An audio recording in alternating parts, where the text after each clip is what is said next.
Afternoon, good evening. Evening क्या start करना है? लीगल। चलो, पहले ये बता दूं लीगल में क्या क्या पूछता है। जल्दी बताओ।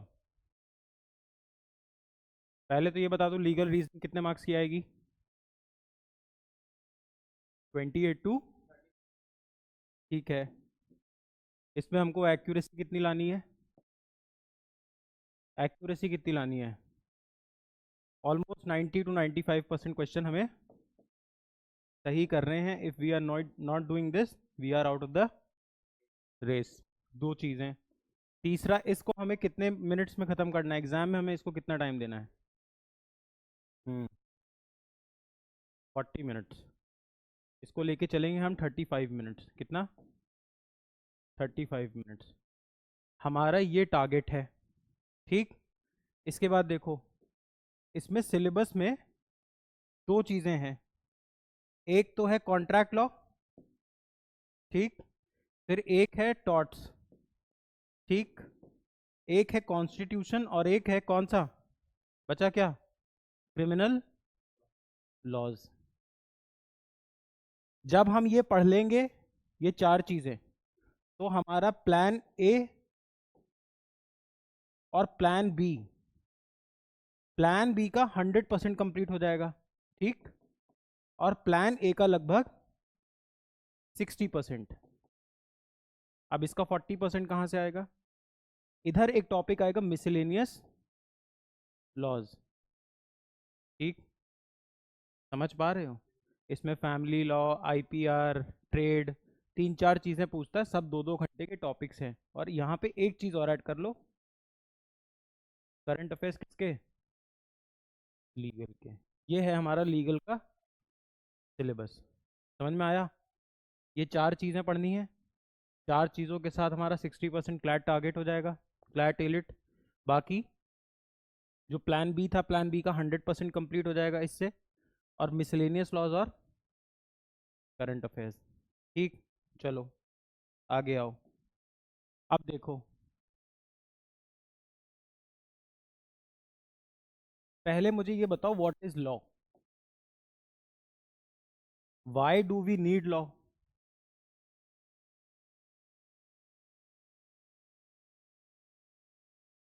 पहले तो ये बताओ लॉ क्या है। और लॉ है कुछ, अगर कुछ डिफिनीशन है लॉ की, तो चाहिए क्यों लॉ? बताओ व्हाट इज लॉ। आराम से बताओ। जरूरी नहीं कोई बहुत फ्लारी लैंग्वेज में करे। This is not English, this is legal, है ना? तो क्या है व्हाट इज लॉ? अच्छा, why do we need law?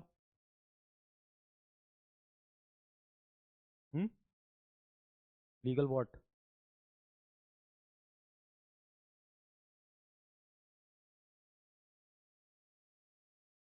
Made by the जजेस।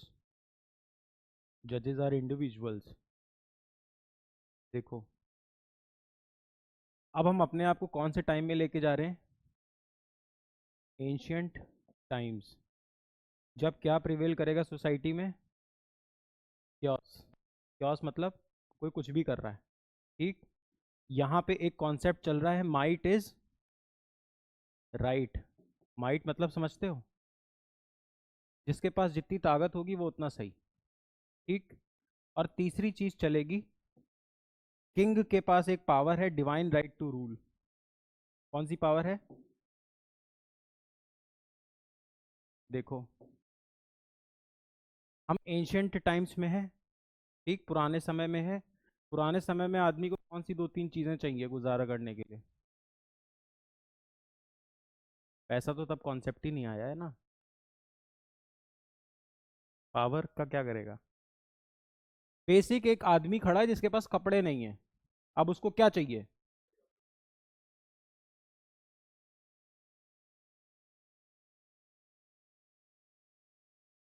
कपड़े तो बाद में आएंगे ना यार। समझ में आ रहा है? अब देखो होता क्या है, चाहिए क्या था?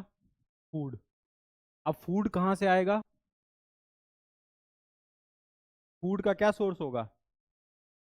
हंटिंग, है ना? And gathering. हंटिंग करो और उसको अपने साथ रख लो। है ना, खाने को। अब जिसके पास जितनी फूड गैदर होगी उसके पास उतने लोग अट्रैक्ट होंगे। जिसके पास ज्यादा खाना होगा उसके पास उतने लोग अट्रैक्ट करेंगे। मैं हिरण मार के लाने का दम, तो मैंने एक हिरण मार के रख लिया, क्या मैं पूरा हिरण खा जाऊं? नहीं। अब इंसान यहाँ से क्या करेगा शुरू? अक्यूमुलेशन। अब जिसके पास जितनी ज्यादा फूड अक्यूमुलेटेड होगी उसके पास उतना लोग गैदर होंगे, अट्रैक्ट होंगे, है ना। पहले यही कॉन्सेप्ट था। इसी में जो सबसे स्ट्रांग बनेगा वो इनका क्या कहलाएगा? किंग।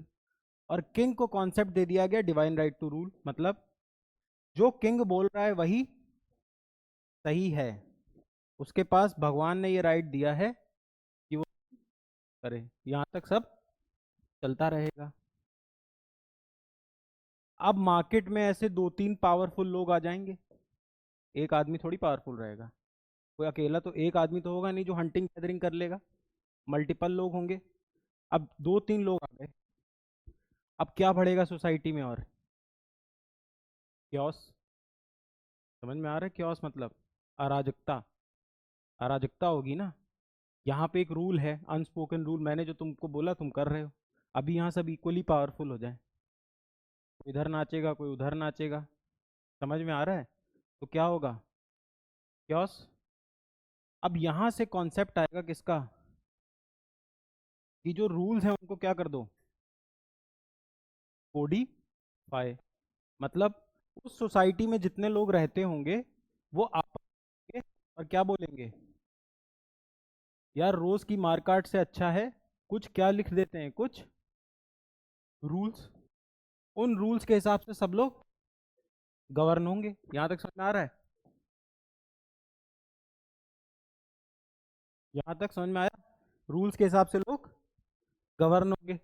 अब आगे आओ। यहाँ पे बैठी कौन है? गवर्नमेंट। यहाँ पे बैठी कौन है? गवर्नमेंट को रिप्लेस कर दो एंशियंट टाइम्स में किससे? किंग से। इधर कौन बैठी है? पब्लिक। पब्लिक किंग को क्या देगी? पब्लिक किंग को क्या देगी? सपोर्ट। सपोर्ट से क्या होगा? किंग को कौन सा वोट चाहिए?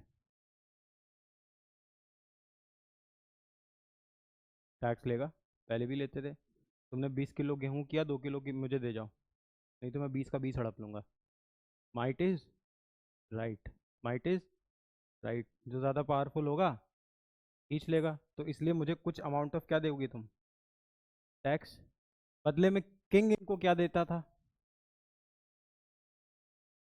सिक्योरिटी। कि बाहर से अगर कोई किंग आके रूल करेगा, कुछ करेगा, अगर आपके गांव में आग लगाएगा तो कौन लड़ने आएगा? किंग। अब किंग को लड़ने के लिए क्या चाहिए? रिसोर्सेज। ये रिसोर्सेज कहाँ से आएंगे? टैक्स। इसी टैक्स से वो क्या मेंटेन करेगा? आर्मी। और उसी आर्मी से वो क्या देगा? सिक्योरिटी। यहाँ तक समझ में आया? अब इसी चीज़ को आज के पर्सपेक्टिव में लेके चलते हैं। हम पब्लिक हैं, हम गवर्नमेंट को क्या देते हैं? टैक्स। इसके साथ क्योंकि अब किंग नहीं है और किंग कभी भी चेंज हो सकता है, तो कॉन्सेप्ट आएगा किसका? वोट। हम गवर्नमेंट को दो चीज़ें देते हैं ideally. One is we give income tax, commercial corporate tax, बहुत सारे मल्टीपल टैक्सेस हैं। वो हमारा फील्ड ऑफ स्टडी अभी नहीं है, कल हम बजट पढ़ेंगे तो ये पढ़ेंगे। और हम क्या देते हैं? वोट। राइट टू वोट, 18 साल से ऊपर कोई भी हो। बदले में गवर्नमेंट हमें क्या देती है? सिक्योरिटी को मैं लॉ एंड ऑर्डर लिख दूं? ये जो पुलिस देती है तुमको, पुलिस देती है ना सिक्योरिटी। अगर तुम्हारी मारपीट हो जाएगी तो पुलिस आएगी ना। अभी पेपर पे बात करते हैं, ये नहीं कि सर पुलिस नहीं आती है। Ideally police comes, law and order देती है। और गवर्नमेंट तुम्हें बदले में क्या देती है? वेलफेयर। स्कूल्स बनवा देगी, रोड बनवा देगी, हॉस्पिटल्स बनवा देगी। यही तो ट्रांसैक्शन है। यही तो ट्रांसैक्शन है सरकार और पब्लिक के बीच में, है ना। तो ये एक तरीके का क्या हो गया? क्या हो गया ये? इंटरेक्शन की एक तरीके का कॉन्ट्रैक्ट है। अभी मैं समझाऊंगा व्हाट इज कॉन्ट्रैक्ट। ये एक तरीके का क्या है? Between government and public. यहाँ तक समझ में आया? अब इसको पुराने जमाने में मैं बोल दूंगा कि एक तरीके का क्या है? Social contract. कुछ शर्तें तुम मानोगे, कुछ शर्तें तुम मानोगे। समझ में आ रहा है? इंडिया में जो शर्तें गवर्नमेंट के लिए लिखी गई कि गवर्नमेंट ये करेगी, गवर्नमेंट ऐसे इलेक्ट हो, ये गवर्नमेंट में पावर रखेगा, पीएम के पास ये पावर होगी, प्रेसिडेंट के पास ये पावर होगी, एमपी के पास ये पावर होगी, आईएएस ऑफिसर के पास ये पावर होगी, कांस्टेबल के पास ये पावर होगी, ये सारी हम चीजें पढ़ते हैं कहाँ? कॉन्स्टिट्यूशन में। यहां तक समझ में आया? पक्का? अब देखो, यहां पे बैठा है अमेजॉन और यहां पे बैठा है मान लो सूजल। सूजल ने ऑर्डर किया अमेजॉन से एक आईफोन 16 और इसने बोला मुझे ये चाहिए किस कलर में? रेड। और इसकी मेमोरी चाहिए मुझे 256 GB। ठीक, ये उसकी कंडीशंस थी। अमेजॉन ने बदले में आईफोन तो दिया पर येलो दे दिया और एक 256 की जगह 128 GB दे दिया। अब सूजल के पास ये पावर होनी चाहिए ना कि वो अमेजॉन से ये बोल दे क्या कि जो आपने डिस्पैच किया दैट वाज, है ना? तो सूजल अपनी ये कंडीशंस रखता है अमेजॉन से, कहता है इसके बदले मैं आपसे 1.5 लाख रुपए लूंगा, तो ये ले रहा है 1.5 लाख रुपए और सूजल ले रहा है ये फोन, तो ये दोनों के बीच में क्या बन गया? एक तरीके का contract, but this is commercial contract. समझ में आया? हम और गवर्नमेंट आपस में कौन से कॉन्ट्रैक्ट में है? Social contract. दो कंपनीज, दो एंटिटीज, प्राइवेट बॉडीज कौन से कॉन्ट्रैक्ट में है? कमर्शियल कॉन्ट्रैक्ट में। गवर्नमेंट, अब देखो दो सिचुएशन बनी, सरकार से मैं कुछ एक्सपेक्ट करता हूं और सरकार बदले में मुझसे कुछ,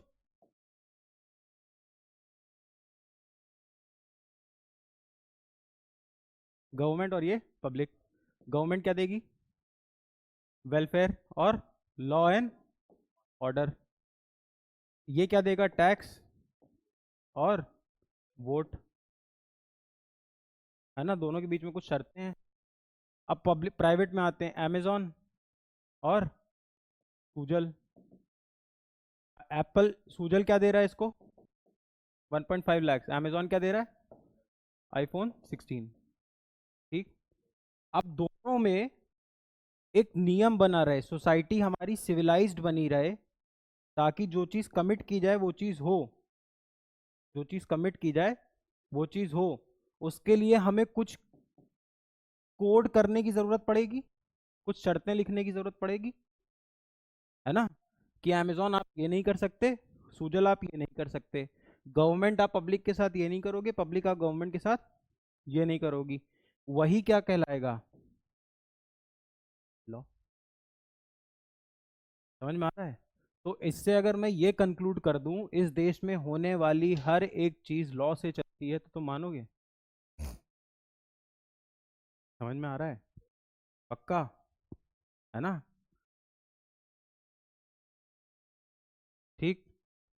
ठीक, अब अगर तुम ऐसा कुछ गलत करो जिसमें गवर्नमेंट के खिलाफ वो गलत माना जाए, मतलब तुम पब्लिक में से किसी बंदे ने कोई ऐसी चीज की जिससे लॉ एंड ऑर्डर गड़बड़ाया, कोई ऐसी चीज की जिससे लॉ एंड ऑर्डर गड़बड़ाया, कोई यहाँ आया घुस के मुझे चाकू मार के मेरा मर्डर कर दिया, तो क्या?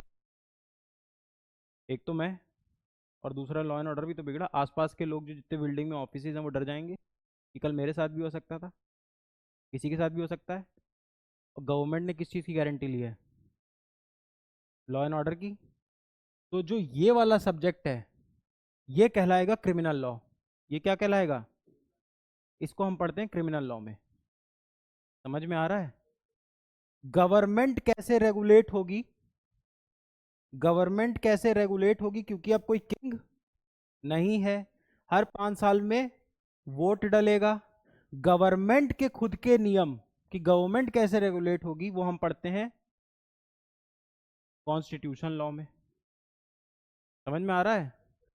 दो प्राइवेट पार्टीज के बीच में अगर कुछ गलती हो रही है और एक नियम के अंदर चलना है, तो वो हम पढ़ते हैं किसमें? कॉन्ट्रैक्ट में।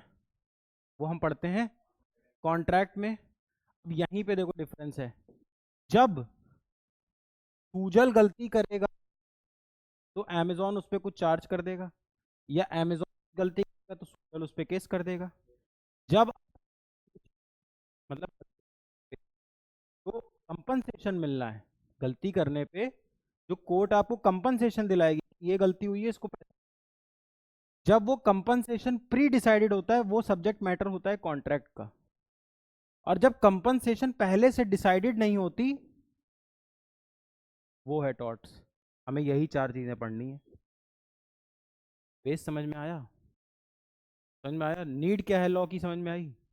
ताकि ये भी अपनी लिमिट में रहे, अपनी लिमिट में रहे, ये भी अपनी एक लिमिट में रहे, और ये भी अपनी एक लिमिट में रहे। समझ में आ रहा है? इससे हमको एक चीज समझ में आई कि सबके कुछ क्या होंगे? Rights. Voting is my right. Collecting taxes from people is किसका राइट? गवर्नमेंट का right. Charging 1.5 lakh to Sujal in lieu of giving an iPhone is Amazon's right. Getting red iPhone at the cost of 1.5 lakh with 256 GB is Sujal's right. ये होते हैं क्या? Right. Everyone has a right. अच्छा एक बात बताओ, खाली राइट से काम चलेगा? राइट्स के साथ और कौन सी चीज आ जाएगी? अगर मेरे पास कुछ अधिकार हैं, मेरे पास कुछ राइट्स हैं, तो मेरे पास कुछ रिस्पॉन्सिबिलिटीज भी होनी चाहिए। कैसे? अगर अमेजोन को तुमने स्यू किया कि भैया मेरा रेड नहीं येलो आईफोन दिया था, मेरा पैसा वापस दिलाओ, तो अमेजोन के पास, ये सूजल के पास राइट था, है ना, कि अमेजोन को स्यू कर दे। स्यू मतलब केस, है ना? तो सूजल के पास कुछ रिस्पॉन्सिबिलिटी होगी, यस और नो? बोलो। With rights come responsibility. अगर पुलिस वाले के पास ये अधिकार है कि वो तुम पे लाठी चार्ज कर दे लॉ एंड ऑर्डर बनाने के लिए, अगर उसके पास ये राइट है, तो उसकी कुछ ड्यूटी भी है कि लॉ एंड ऑर्डर इंटैक्ट रहे। राइट्स कभी भी आइसोलेशन में नहीं आएंगे। तुम कभी भी किसी भी सिचुएशन में ये नहीं बोल सकते ये मेरा राइट है। राइट होगा तो उसके साथ एक चीज साथ में हमेशा आएगी, duty. With great power comes great responsibility. Responsibility can be termed as your duty. The higher the right, the higher the duty. अगर डिस्ट्रिक्ट मजिस्ट्रेट को ये पावर है कि कहीं पे क्योस हो रहा है तो आप लाठी चार्ज करा दीजिए, तो उसके पास ये राइट है, तो उसके पास ये ड्यूटी भी है कि जिले में क्या बना रहे? Law and order. Higher the right, higher the duty. If the prime minister has more rights, he has more duties to be performed. समझ में आ रहा है? राइट्स कभी भी आइसोलेशन में नहीं होंगे। जैसे एग्जाम्पल देखो,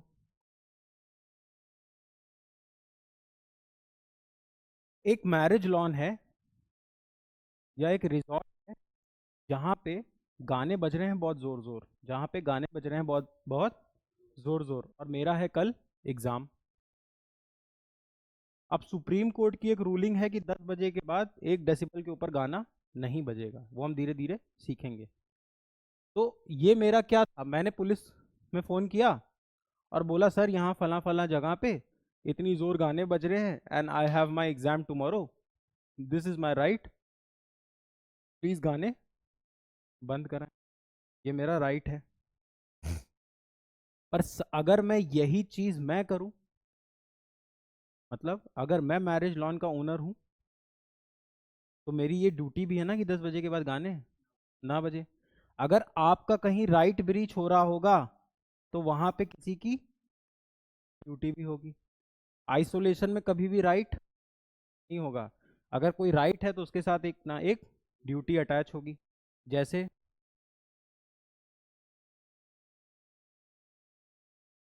freedom of speech and expression, अभिव्यक्ति की आज़ादी।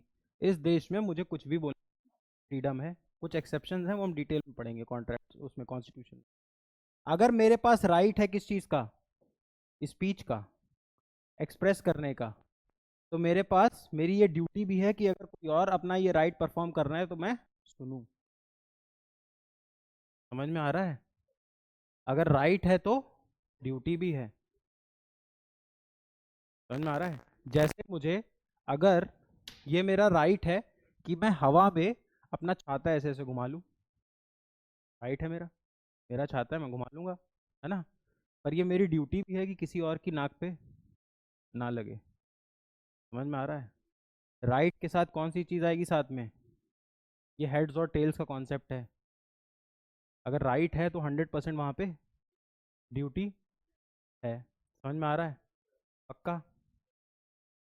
देखो,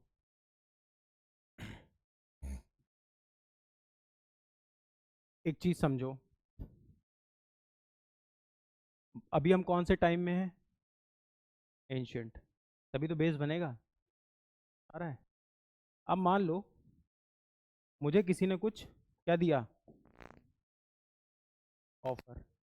मैंने तुमको ऑफर दिया कि भाई please get these 100 questions done, and in return of these 100 questions I will give you my phone.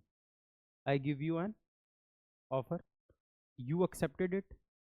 आपने होमवर्क करके ले आए 100 क्वेश्चंस, मैंने तुमको देने से मना कर दिया क्या? फोन। तो तुम मेरा मुझ पे केस कर सकते हो? प्रैक्टिकल रहो। कर सकते हैं? कर सकते हैं? जाओ कर दो। प्रैक्टिकल बात बताओ जो ज़माने में होता है। मैं वैसे नहीं पढ़ाता हूँ कि तुमको बस पढ़ा दिया जो किताब में लिखा है। असलियत में कुछ कर सकते हो? क्या करोगे? कहाँ जाओगे? थाने में नहीं, थाने में क्या बोलोगे? प्रूफ भी है तुम्हारे पास, थाने में क्या बोलोगे? ये व्हाट्सएप मैसेज है, इन्होंने मुझे बोला था कि होमवर्क करके लाओगे तो मुझे फ़ोन देंगे। आएगा फ़ोन? ठंडे दिमाग से पूछो अपने। होता है ऐसा? नहीं। बस एक चीज़ हो सकती है, तुम मुझसे क्या बोल सकते हो बताओ? इफ़ आई से, केस कर दो जाके, जाओ। प्रैक्टिकल बात बताओ ना। चलो यहाँ मुझे हटा दो। तुमने अपने फ्रेंड को बोला कि भाई please get, let's say you said कि please get cold drink with you, we are going on a picnic, please get some cold drinks. He said he will get the cold drinks, he did not got the cold drinks. What can you do? क्या कर सकते हो कुछ? थोड़ा ठंडे दिमाग से सोचो, मुझे हटाओ। क्या कर लोगे? उसको बोलो केस कर दूंगा, तो कर दो। होगी कि कोल्ड ड्रिंक नहीं लाया। क्या बोल सकते हो उसको अब? क्या बोलोगे उसको? तुम ये क्यों फील कर रहे हो मेरे सामने इंटेलिजेंट दिखो? इंटेलिजेंट मत बनो अभी, वी हैव टाइम। तुम बताओ क्या बोलते हो उसको?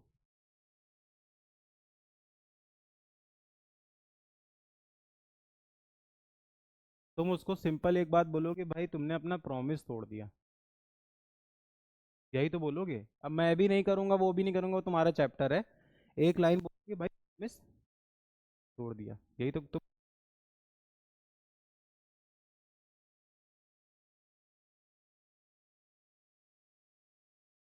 हाँ। अब इसने ऑफर, इसने कुछ इसको ऑफर दिया, इसने बोला था कोल्ड ड्रिंक ले आना, इसने बोला था तुम वेफर्स ले आना, बोला था तुम कोल्ड ड्रिंक ले आना, इसने बोला था तुम वेफर्स ले आना। अब दोनों के बीच में कंसिडरेशन इन्वॉल्व है कि हम कुछ कंसिडर कर लेंगे, तुम कुछ कंसिडर कर लेना, इसी को तो कहते हैं कंसिडरेशन।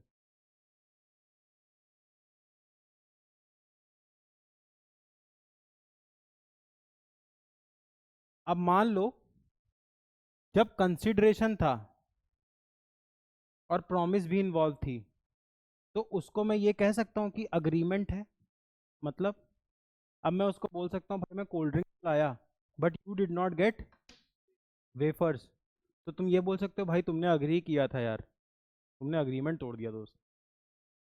समझ में आ रहा है ना? प्रॉमिस के साथ अगर कंसिडरेशन बन गई तो क्या बन गई? अग्रीमेंट। अब बताओ, ये वेफर्स नहीं लाया, आप कुछ कर सकते हो इसका? बोलो। क्या कर सकते हो? कुछ कर सकते हो? यहाँ तक कुछ कर सकते हो? बस यही तो बोल सकते हो भाई, अग्रीमेंट तोड़ दिया यार। प्रॉमिस और अग्रीमेंट में अंतर समझ रहे हो? Promise can be one sided, but the moment there is a consideration, consideration मतलब two sided, it becomes into agreement. भाई, you had agreed that you will get wafers if I get cold drink, but you did not get the wafers. You broke your agreement because there is consideration involved. अभी ये सब भूल जाओ, law हुआ तुमसे क्या मतलब, अभी तुम बेसिक पे आओ. The moment I offer you something and you accept it, it becomes a promise. And the moment there is two-sided affair involved, both of the parties are agreeing to something, it becomes an agreement. Now can I sue you in the court of law? मैं आपको, आप पे case कर सकता हूँ कुछ? आप बताइए, इतना दिमाग क्यों लगा रहे हो? कुछ कर पाते हो किसी का? बताओ, कुछ गुस्सा नहीं हो रहा हूँ, तुम बताओ कुछ कर पाते हो? अभी हमने तुमको बोला तुम अपना 100 क्वेश्चंस करके लाओ, तुमने एक्सेप्ट कर लिया, मैं तुमको बदले में क्या दूंगा? फोन. अग्रीमेंट है? अग्रीमेंट है. आई will give you my phone if you solve these 100 questions. मैं तुम्हें फोन नहीं दूंगा, क्या कर लोगे मेरा? कोई कुछ नहीं कर सकता है ना? लीगल बात करो, ये कह दो ये मार तोड़ करेंगे, ये करेंगे, वो करेंगे, वो इलीगल चीज हो गई. लीगैलिटी पे क्या कर लोगे? कुछ नहीं कर पाओगे. लेकिन the moment you get a page, एक पेपर लाते हो जिसको एफिडेविट बोलते हैं, नॉर्मल पेपर नहीं, एफिडेविट, जो कोर्ट ऑफ लॉ पे साइन कर रखा है कि if he solves 100 questions I will give him my phone. तो यहाँ पे जैसे ही वो पेपर आया, लीगल इन्फोर्सेबिलिटी आ गई. अभी क्या बन गया? कॉन्ट्रैक्ट. समझ में आ रहा है?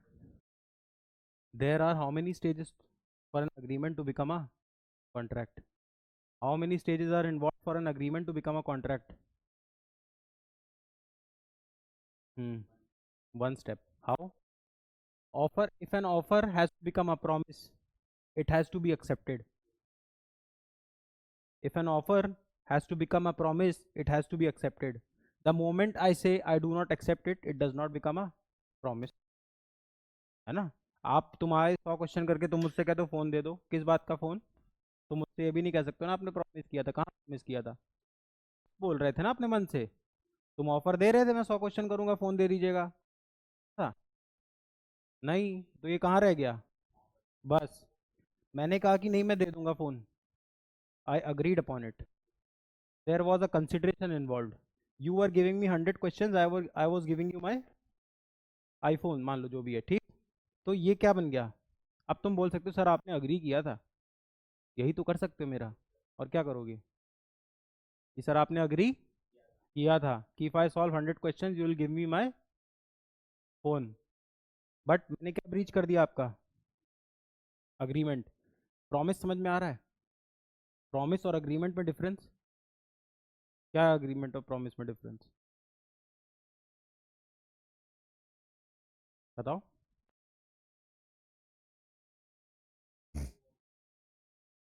ऑफर के साथ अग्रीमेंट ऐड कर दो, क्या बन गया? प्रॉमिस. बेवकूफ, कब कॉन्ट्रैक्ट बन जाएगा? प्रॉमिस. प्रॉमिस के साथ कंसिडरेशन ऐड कर दिया, both of the parties were willing to offer something, क्या बन गया? agreement. The moment I add the legal enforceability part into it, it becomes a contract. 50% of the contracts question can be solved from this equation.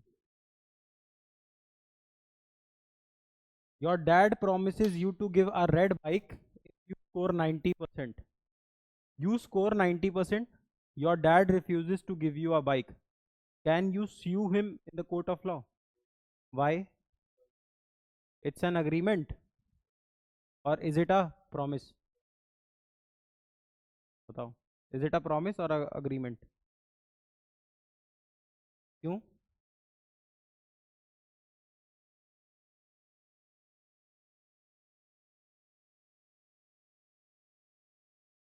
तो बता. इतनी देर से मैं क्या सीख रहा हूँ? तुम बताओ। अग्रीमेंट है because there was consideration involve from both the parties. इतने डब्बे को पढ़ा लें। समझ में आ रहा है? जब तुम 15 मिनट से ही समझे हैं कि if there is consideration from both the parties then it becomes an agreement. I will give you 90%, you give me a red bike. तो कंसिडरेशन तो है ही। You score 90%, I give you a red bike. Offer था, score 90%, I give you a red bike. You had agreed, this becomes a promise. The moment both the parties were willing to give something, it becomes an agreement. And since there was no legal enforceability, it only stops till agreement. So there was an agreement between the father and the child. पापा से बच्चा ये बोल सकता, पापा आपने agree किया था, अब आप दे नहीं रहे हैं, आपने प्रॉमिस नहीं। लीगैलिटी बोलते पापा if I score 90% you give me a red bike. पापा ने कुछ नहीं बोला, तुम अपने मन से ही सोच रहे हो। इफ आई स्कोर 90% पापा will give me a red bike. You score 90% and you come to your father and ask him for a red bike. Is he liable to give you anything? Was there a promise? How? Did your father agree? How is this a promise then? हाँ, तो accept किसने किया था? तो फिर खत्म हो गया ना यहीं पे मामला। कहेगा प्रॉमिस? ऑफर है, ऑफर है ना, तो क्या एक्सेप्ट किया था? It ends at offer. It was just an offer, that too from you. How can you ask me that I have breached my promise? समझ में आ रहा है? There should be an offer, the other party should agree upon it, only then it becomes a promise.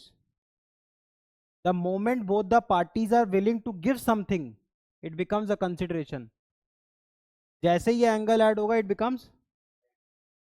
और जैसे ही इस पे थाना कचहरी, कोर्ट कचहरी और एक पेपर पे साइन हो जाएगा कि भैया हम आपको लीगली सू कर देंगे, it becomes a contract. Simple. समझ में आ रहा है? इन क्वेश्चंस को इमोशनली सॉल्व नहीं करना है, इन क्वेश्चंस को चेन के हिसाब से सॉल्व करना है। क्वेश्चन में पढ़ो क्या लिखा है और फिट करके देख लो एक क्वेश्चन में क्या क्या लिखा है। कॉन्ट्रैक्ट का टाइप क्वेश्चन जो होता है 50% क्वेश्चन इसी इक्वेशन से सॉल्व हो जाती है। तुमको ये याद रख लेना है बस।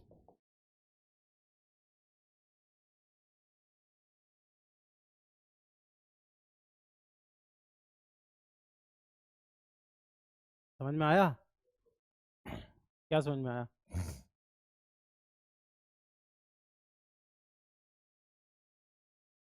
If I ask my mother, if I complete these 100 questions you will let me go and play at 6 tomorrow, and my mother agrees. ये क्या है? प्रॉमिस है। The mother agrees.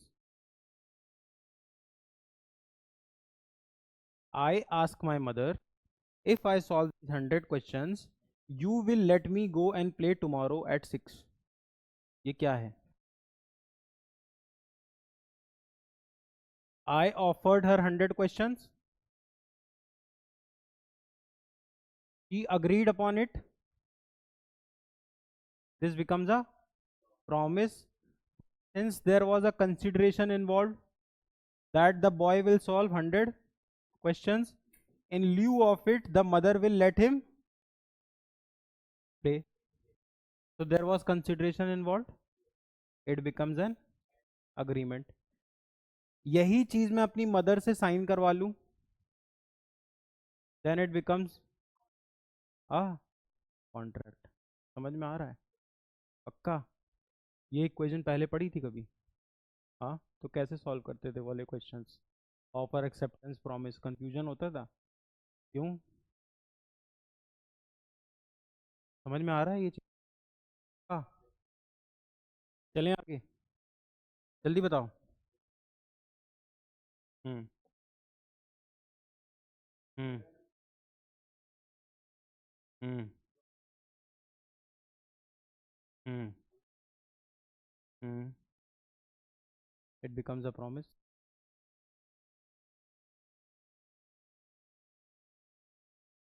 Hmm. Hmm hmm consideration है, because she is also offering something. What is she offering? She is offering you the permission to go out and play. जब दोनों parties कुछ कुछ दे रही होंगी. अब कुछ देने का मतलब लॉ में ये नहीं होता है कि बड़ा ही कुछ दो. देने को दे सकते हो. समझ में आ रहा है? पक्का. Offer, acceptance, promise, consideration, agreement, legal enforceability is equal to contract. समझ में आ रहा है? पक्का. अब इसी चीज में जब आप ब्रीच करते हो, ब्रीच कहाँ पे होगा? इस पार्ट, जब ये पार्ट इन्वॉल्व होगा, नहीं तो क्या कर लोगे? जब ये पार्ट इन्वॉल्व होगा तभी तो कोर्ट जा सकते हो. जब ये पार्ट इन्वॉल्व नहीं होगा क्या कर लोगे? कुछ नहीं कर पाओगे. है ना? समझ में आ रहा है? अगर ब्रीच करने पर जो डैमेज मिलेगा, कंपनसेशन मिलेगा, कोर्ट जो तुमको दिलाएगी, कोर्ट जो तुमको कंपनसेशन दिलाएगी कि भैया इनको एक लाल गाड़ी दो, इनको तुमने प्रॉमिस किया था. अगर वो जो ब्रीच है, जो कंपनसेशन है, कंपनसेशन समझते हो? कंपनसेशन समझते हो? बताओ. कंपनसेशन होता है टू कंपनसेट. जो मेरे साथ मेरा नुकसान हुआ उसकी भरपाई करिए. To compensate. अगर कंपनसेशन फिक्स्ड है पहले से, तो वो पार्ट बनेगा कौन से लॉस का? कॉन्ट्रैक्ट का. अगर कंपनसेशन फिक्स्ड नहीं है, then it becomes part of torts. समझ में आ रहा है? Let's say the father promises his child, या स्टूडेंट टीचर मानते हैं, that the teacher, the coaching institute promises their student if they get an under 10 rank in CLAT, they will give them a sports bike worth 5 lakh rupees. और दे भी देगा आदमी. It will help them. ठीक. और उस पर एक legal enforceability तो आई जाएगी. कभी हम धीरे धीरे सीखेंगे कैसे. कोचिंग इंस्टीट्यूट है तो कमर्शियल है, तो अज्यूम किया लीगल इन्फोर्सिबिलिटी थी. अब पहले दिन में सब थोड़ी सीख जाओगे. ठीक. तो ये कॉन्ट्रैक्ट था. आप कोर्ट जाओगे, कोर्ट क्या दिला देगा बदले में? जो बाइक बोली थी वो दिलवा देगा. तो this becomes a part of contract. समझ में आ रहा है? This becomes part of contract. अब देखो अगला. अगर मान लो, हाँ ठीक है, अब अगला मान लो मैंने अपने घर में सांप पाल रखा था. मैंने अपने घर में सांप पाल रखा था, तो मुझसे मिलने आए. ठीक. और तुमको सांप ने काट लिया. नुकसान हुआ तुमको. हॉस्पिटल का बिल आएगा, मेडिकल एक्सपेंस आएगा. है ना? बट जो डैमेज था कि सांप अगर काट लेगा तो मैं तुम्हें क्या दूंगा, ये फिक्स था. This becomes a part of liquidated damages and unliquidated damages. धीरे धीरे सीख जाएंगे. अभी बात समझो मैं क्या कहना चाह रहा हूँ. अब देखो, हमें चार लॉस पढ़ने हैं बेसिकली. एक तो कॉन्ट्रैक्ट. अब इस पे आते हैं. पहले पढ़ते हैं कॉन्स्टिट्यूशन. पढ़ेंगे पढ़ेंगे अभी कुछ और. मैं बस तुम्हें बताना चाह रहा हूँ पहले क्या पढ़ेंगे. मान लो कॉन्स्टिट्यूशन, ये किसके लिए होता है? गवर्नमेंट के लिए. ये आम आदमी का इससे लेना देना कुछ नहीं है. सरकार को तंज, सरकार को कंट्रोल और लिमिट में रखने के लिए यूज होता है क्या? कॉन्स्टिट्यूशन. समझ में आ रहा है? आम आदमी का इससे लेना देना ज़्यादा कुछ नहीं है. बस फंडामेंटल राइट्स होते हैं, कुछ अधिकार हैं जो तुम्हें दिए गए. बाकी तो लेना देना कुछ नहीं है. इसके पावर्स लिखे होंगे. Chief minister, prime minister, president. समझ में आ रहा है? गवर्नमेंट. गवर्नमेंट लिमिट में कौन रखता है? गवर्नमेंट की औकात और गवर्नमेंट की पावर किस में लिखी हुई है? कॉन्स्टिट्यूशन के बाहर जाके गवर्नमेंट कुछ भी. इसीलिए लोग बोलते हैं lawyer are the most powerful. अब लॉयर का मतलब ये नहीं है कि हर लॉयर. आप उस लेवल पे पहुंच जाओ. आप उस लेवल के लॉयर बन जाओ when where in you start challenging the government कि sir C A N R C law ही गलत है. क्यों गलत है? क्योंकि रिलीजन पे डिस्क्रिमिनेट कर रहा है. कॉन्स्टिट्यूशन कहता है the state shall not discriminate only on the basis of caste, colour, race, religion, sex and place of birth. Constitution कहता है रिलीजन में डिस्क्रिमिनेशन नहीं होगा. अब मैं उस लेवल का वकील हूँ. मैंने सुप्रीम कोर्ट में जाके चैलेंज कर दिया. किसको? सी ए एन आर सी को. सी ए लाया कौन था? किसको चैलेंज कर दिया मैंने? गवर्नमेंट को. बड़े लॉयर्स करते हैं, कपिल सिब्बल लेवल के. यहाँ पे बाजू में एक जयदीप माथुर रहते हैं, येलो हाउस। ये स्टेट लेवल का बहुत बड़ा लॉयर है। समझ में आ रहा है? Top gun, top lawyers, constitution law, सीधे गवर्नमेंट पे ही अटैक कर दिया। समझ में आ रहा है? अब देखो, एक चीज होती है रॉन्ग, एक चीज होती है रॉन्ग। रॉन्ग मतलब गलती, है ना? या तो आप सिविल रॉन्ग करते हो, मैं बताऊंगा अभी क्या होता है, या आप क्रिमिनल रॉन्ग करते हो। जब आप कोई ऐसी गलती करती हो जो कि सीधे स्टेट पे अटैक कर दे, वो किसका पार्ट है? स्टेट मतलब उत्तर प्रदेश बिहार नहीं। देखो, दो तरीके के स्टेट होते हैं। एक होता है कैप्स लॉक वाला स्टेट, जिसमें एस इज कैपिटल, है ना? जिसमें एस इज कैपिटल। स्टेट, इस स्टेट का मतलब होता है राज्य। अयोध्या एक स्टेट था, का एक स्टेट, स्टेट मतलब जिसपे मैं रूल करता हूँ, स्टेट। एक पॉपुलेशन होगी, उसकी एक टेरिटरी होगी, उसका एक झंडा होगा, उसकी एक सोवरेनिटी होगी। मतलब स्टेट कौन है? देखो, who is a state? State with a caps lock S. Who is a state? State कौन है? इंडिया, नेपाल, यूएस, यूके, ये स्टेट है। क्यों स्टेट है? इनके पास चार, जिसके पास भी चार कंडीशन मैच हो जाएगी, वो अपने आप को स्टेट डिक्लेयर कर देगा। पहली कंडीशन है कि उसके पास क्या होनी चाहिए? पॉपुलेशन, भले ही चार लोग हों, भले ही एक लोग हों। लॉ में कभी भी इससे मतलब नहीं होता है कितना है, दो लोग हैं, ठीक population। दूसरी चीज होती है खुद का उनका एक फ्लैग होना चाहिए, ठीक। तीसरी चीज होती है उनकी खुद की एक टेरिटरी होनी चाहिए।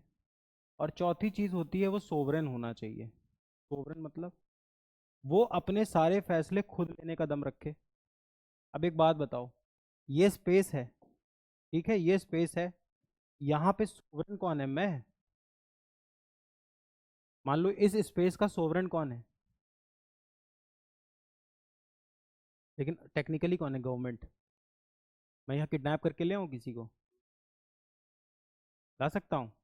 नहीं। तो सोवरेनिटी नहीं है, तो I can't declare this as a state. भले मैं अपना एक झंडा बना लूँ, एक टेरिटरी बना लूँ, पहली बात तो ये टेरिटरी भी मेरी नहीं है, दिस इज अ लीज्ड। भले ही मैं खरीद भी रखा हूँ, है तो सरकार की ज़मीन। कोई भी चीज़ कभी खरीदी नहीं जाती, तुम्हें पता है? वो हर चीज़ जब तुम बोलते हैं ना मैंने खरीद लिया, वो 100 साल की लीज होती है। You can't be a permanent owner to a thing, आपको रिन्यूअल तो कराना ही पड़ेगा 100 साल बाद। समझ में आ रहा है? अब इंडिया को देखते हैं। नहीं, इंडिया का क्यों होगा?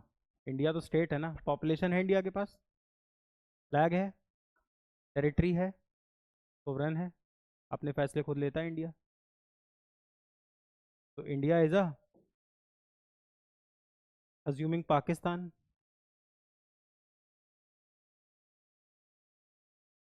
Pakistan has its own territory, नहीं है खुद की उनके पास। पाकिस्तान के पास अपनी टेरिटरी नहीं है।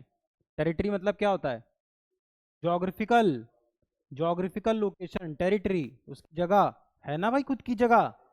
और चौथा, it's it can take its own decision, it becomes a state. ये होता है स्टेट का असली मतलब। जब कॉन्स्टिट्यूशन पढ़ेंगे तो कॉन्स्टिट्यूशन में किसकी पावर्स डिफाइंड है? स्टेट की। कौन से स्टेट की? जो अभी समझाया। अब एक स्टेट होता है ये स्टेट, ये होता है यूपी, बिहार, छत्तीसगढ़, मध्य प्रदेश, हरियाणा, ये होता है स्टेट। समझ में आ रहा है? कॉन्स्टिट्यूशन का सब्जेक्ट मैटर क्या है? किस हैं? इस स्टेट के बारे में, कैपिटल एस। जब भी पढ़ेंगे तो हमेशा ध्यान रखेंगे ये है कि ये लोकल छाप किताबों में ये अंतर ही नहीं पता होता उनको। समझ में आ रहा है? पक्का? कॉन्स्टिट्यूशन का सब्जेक्ट मैटर क्या है? कैपिटल एस, ना कि स्मॉल एस। स्मॉल एस के बारे में भी लिखा हुआ है, लेकिन बेसिकली किसके बारे में? बड़ा स्टेट। अब देखो, जब आप इसके खिलाफ करोगे तो वो किसका सब्जेक्ट मैटर बन जाएगा? Criminal law.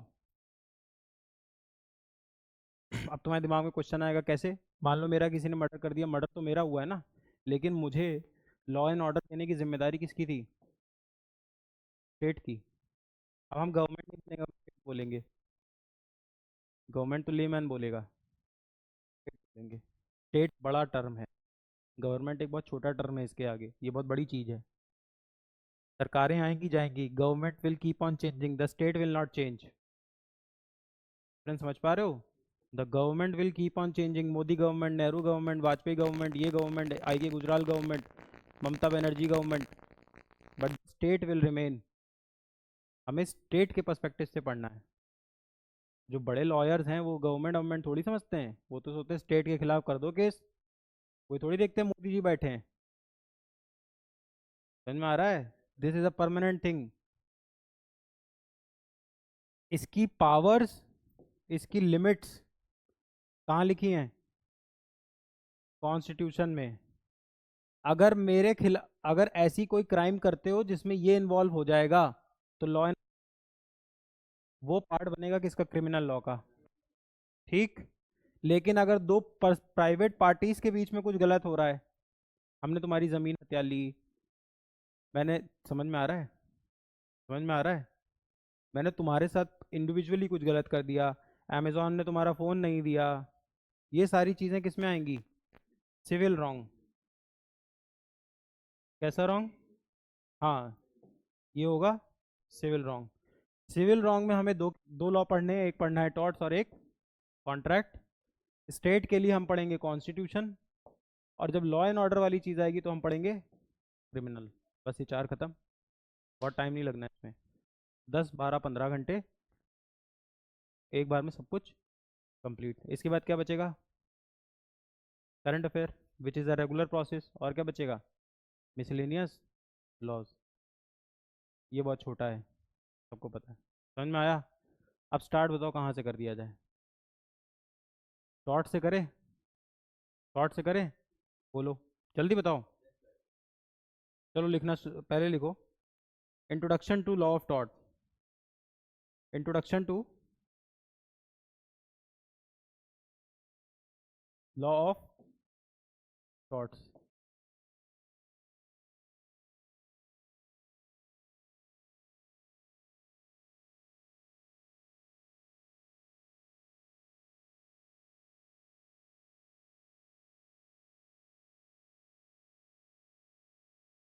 Every one has a legal right. Everyone has legal right.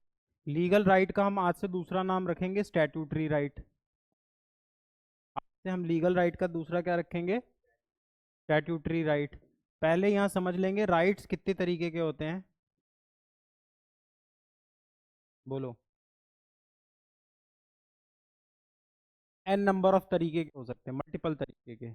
हमें अभी बस ये समझना है, अगर कॉन्स्टिट्यूशन में मेरा कोई अधिकार लिखा है, जब हम कॉन्स्टिट्यूशन पढ़ेंगे तो पता चल जाएगा ना वहाँ मेरा ये राइट है, तो वो कहलाएगा constitutional right. If my right is mentioned in the constitution it is called as constitutional right. If my right is mentioned in any of the laws other than constitution it is termed as legal right. Law को और अच्छी सुंदर भाषा में statute बोलते हैं। Law को और अच्छी सुंदर भाषा में स्टैट्यूट बोलते हैं। नहीं बोलेंगे तो आम आदमी पैसे क्यों देगा? Law is also called as statute, so we can say legal rights can also be replaced by the term statutory rights. कौन से राइट्स? Statutory rights. समझ में आया यहाँ तक? पक्का? Everyone everyone has a legal right और statutory right. With rights comes responsibilities, and responsibilities can also be termed as duty। समझ में आ रहा है? क्या लाइन बोली मैंने? everyone has a everyone has certain legal rights, legal rights can also be called as statutory rights. With rights comes responsibilities. Responsibilities can also be called as duty. if we do not if we do not respect others legal right, a wrongful act is committed. बोलो yes or no, क्या कहते हो, जल्दी बताओ. yes no बोलो, इसमें जरूरी थोड़ी है कि घंटों चलाते चलो. if not, if I am fighting someone's legal right, a wrongful act is committed. मतलब तुम्हारा ये राइट था कि तुम freedom of speech and expression करो, मैं आता हूँ तुम्हारे मुंह पे टेप लगा दूं, हाथ पकड़ लूं, पैर पकड़ लूं और बांध लूं, तो मैंने एक रॉन्गफुल एक्ट किया है कि नहीं? 100% किया है. और रॉन्गफुल एक्ट इज कमिटेड. आगे लिखो, ये लिख बनाते चलना, इसमें लिखो example, right to peaceful environment. क्यों? हम्म, ये मेरा राइट है कि मेरे आसपास पीस बना रहे, लेकिन अगर तुम 10 बजे के बाद जोर जोर से गाने बजाओगे तो मेरा राइट ब्रीच हो रहा है कि नहीं? कौन सा राइट? कौन सा राइट? Right to peaceful. बोलो, नहीं समझ में आ रहा है? देखो मेरी बात सुनो, गाना सुनना मेरा अधिकार है या नहीं? गाना सुनना मेरा अधिकार है या नहीं? है ना? तो मेरा राइट टू लिसन म्यूजिक तो है. लेकिन अगर मैं 1 डेसिबल के ऊपर रात में 10 बजे के बाद जोर जोर से गाने सुनूंगा तो मेरा शांति से रहने का भी तो अधिकार है. तो the moment I am listening to loud music after 10, it becomes a wrongful act. Why does it become a wrongful act? Because now you are violating my legal right to peaceful environment. So listening to music per se is not bad, but the moment I start listening music after 10 at a certain decibel level, which is violative of my right to peaceful environment, it becomes a wrongful act. समझ में आ रहा है? पक्का? आगे चलो, ये लिख लिया, आगे लिखो.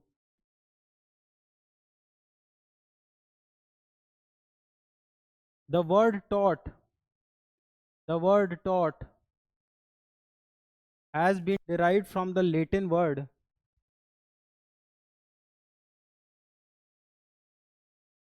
जैसे इंग्लिश हिंदी के लिए संस्कृत है, जैसे हिंदी के लिए संस्कृत है, संस्कृत से क्या निकली?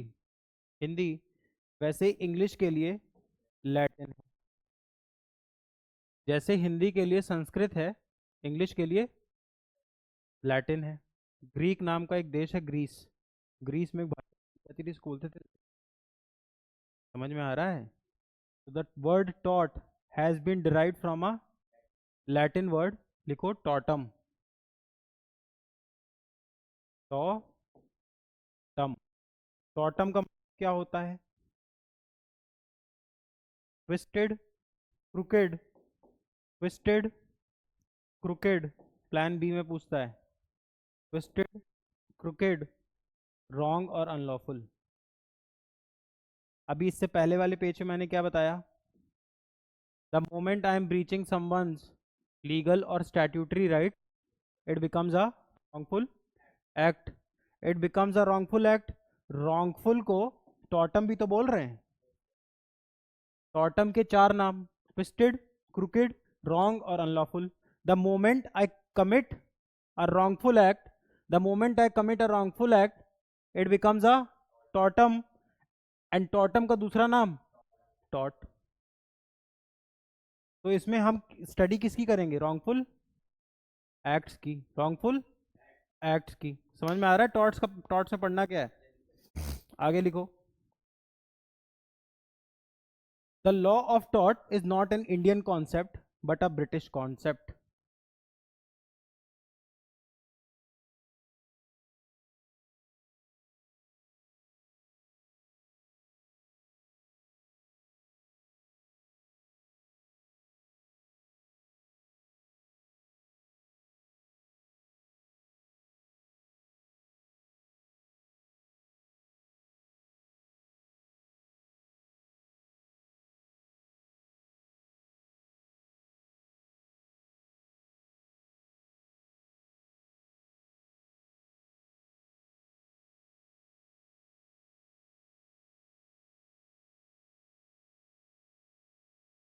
Taught is not a English concept, taught is not an Indian concept but a British concept. ये चीज समझ में आया? प्लान बी में पूछता है। मैंने तुमको क्या बोला? The moment I commit, the moment I commit a wrongful act, it becomes the field of study of law of torts. The word torts has been derived from the Greek word, Latin word torton, tortum. Tortum can also be said as twisted or crooked or unlawful. ठीक, यहाँ तक समझ में आया? The law of torts is not an Indian concept. क्योंकि देखो, जो मैं तुम्हें बोल रहा हूँ, इंडिया पर से is a very tolerant society. क्यों? इंडिया टॉलरेंट है कि नहीं? हम लोग कितने आए दिन रॉन्ग एक्ट करते हैं। रोड है, तुमने वहां पे लगा दिया अपना क्या, भंडारा, करते नहीं? रोड ब्लॉक हो गई, blocking a road is an unlawful act, but still Indians कहते हैं, मोस्टली इंडियंस कुछ कहते हैं नहीं। तभी तो ये वकील साहब हैं, वकील साहब हैं, मत करो वो मत करो, क्योंकि वकील साहब को पता है ना लॉ ऑफ टॉर्ट्स भी कुछ होता है। कुछ नहीं करेंगे, कंपनसेशन ले लेंगे। तुम न्यूजेंस फैला रहे हो, मेरे घर के बाहर आके टेंट लगा दिया, मेरे घर में किसी को हार्ट अटैक आ गया, रोड ब्लॉक हो गई। अगर वो रोड ब्लॉक ना होती, मैं 5 मिनट पहले हॉस्पिटल पहुंचता। अब उस वजह से अगर कुछ कैजुअलिटी हो गई, तो वकील साहब को पता है ना लॉ ऑफ टॉर्ट्स लगा दो। अब मेरे इंसान की जो कीमत होगी उस हिसाब से मैं कंपनसेशन लूंगा। इंडिया पर से is a very tolerant country. आए दिन गलतियां होती रहती हैं, गाने बजते रहते 10 बजे के बाद। But England is a very civilized country. People mostly, most people in England या सिविलाइज कंट्री में उनको अपने राइट्स पता है। अब उनको अपने राइट्स पता है, तो रॉन्गफुल एक्ट जल्दी नहीं करोगे, रॉन्गफुल एक्ट जल्दी नहीं करोगे, तो लॉ ऑफ टॉर्ट्स वहाँ का बहुत मजबूत होगा। समझ में आ रहा है? बस में धक्का मार दिया, it is a wrongful act, but वहाँ के लोग अवेयर हैं, इसलिए वहाँ टॉर्ट्स बहुत मजबूत है। हाँ, तभी तो, क्योंकि वहाँ लॉ ऑफ टॉर्ट्स मजबूत है, रॉन्गफुल एक्ट जल्दी नहीं होते हैं। समझ में आ रहा है? द वर्ड टॉट has been derived from tortum. टॉट लॉ हमने कहाँ से लिया है? ब्रिटेन से। इंडिया में भी है, पर इंडिया में लोग बहुत टॉलरेंट हैं। तुमको लॉ ऑफ टॉर्ट्स इतना प्रैक्टिस होते नहीं दिखता है, लेकिन होता है। वकील साहब ले लेते हैं कंपनसेशन, आए दिन तुम इंस्टाग्राम पे कुछ ना कुछ पोस्ट देखते रहते होगे, बट सबको इतनी नॉलेज नहीं है। अब जैसे, अगर मैं, जैसे हमारे घर में होता है ना कि मान लो करी पत्ता चाहिए तो गए, या जैसे मान लो किसी के घर के बाहर कोई पेड़ लगा हुआ है, फूल तोड़ना था, फूल तोड़ लिया। ये बिल्डिंग थी, उसके घर के बाहर ऐसे फूल लगा हुआ था, फूल तोड़ लाए। रॉन्गफुल एक्ट है ना रॉन्गफुल एक्ट। तो फूल तोड़ोगे तो टॉट का पार्ट हो जाएगा। इंडिया में कोई कुछ कहता है जल्दी? नहीं। समझ में आ रहा है? पक्का? बट टॉट का पार्ट बनेगा, यस और no? This is my property, how can you pluck this flower? Second आओ, entering someone's house without permission, a wrongful act, it is a wrongful act, becomes the part of law of torts। अब India में ये सब चीज़ों में कोई case नहीं करता है, लेकिन करने पे कर सकते हो। कोई करता नहीं है भाई, किसको अपने रिलेशंस बिगाड़ने। लेकिन इसीलिए तो तुम देखो, एक थ्रेट वकील से सुनते आ रहे हो ना, वकील मत उलझो। हाँ, क्यों मत उलझो? इसीलिए तुमको लग रहा है ना, तुमने पेड़ से मेरा आम निकाल लिया, बहुत नॉर्मल है, छोड़ देंगे ऐसे ही। चाहेंगे तो चढ़ाई करते रहेंगे, केस बना देंगे, उसको तो रोज जाना है। लेकिन तुमको अब इसके लिए वकील हायर करना पड़ेगा। Even if he is charging you 5,000 rupees per hearing, 6 hearing 7 hearing हो गई, तो तुम्हारा तो एक आम पड़ गया ना 35,000 का, और टाइम अलग गया। हम प्रैक्टिस नहीं कर रहे हैं law of torts, but India में प्रैक्टिस किया जा सकता है। बस कोई करता नहीं है, बिकॉज किसी को रिलेशन नहीं खराब करने। हम तुमको पकड़ लेंगे, लेकिन मेरा नाम तो तुम खराब करोगे ना यार। एक दिन एक इनका फूल तोड़ लिया, केस कर दिया मुझसे।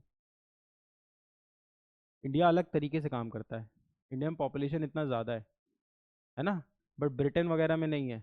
किसी कोई बच्चा जा रहा था स्कूल, तुम्हारा बच्चा नहीं था, तुमने उसके गाल पकड़ के खींच दिए, डांट दिया, डरा दिया, करते हैं ना लोग बच्चों के साथ बुली।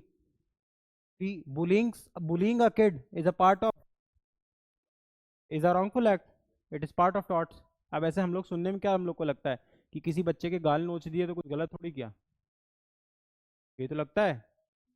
बट अच्छा एक बार अपने दिमाग से सोचो, गलत तो है, तो टॉर्ट का है। उसके मम्मी पापा चाहेंगे तो कर लेंगे केस। बट हाँ बट इंडिया बाहर होता है।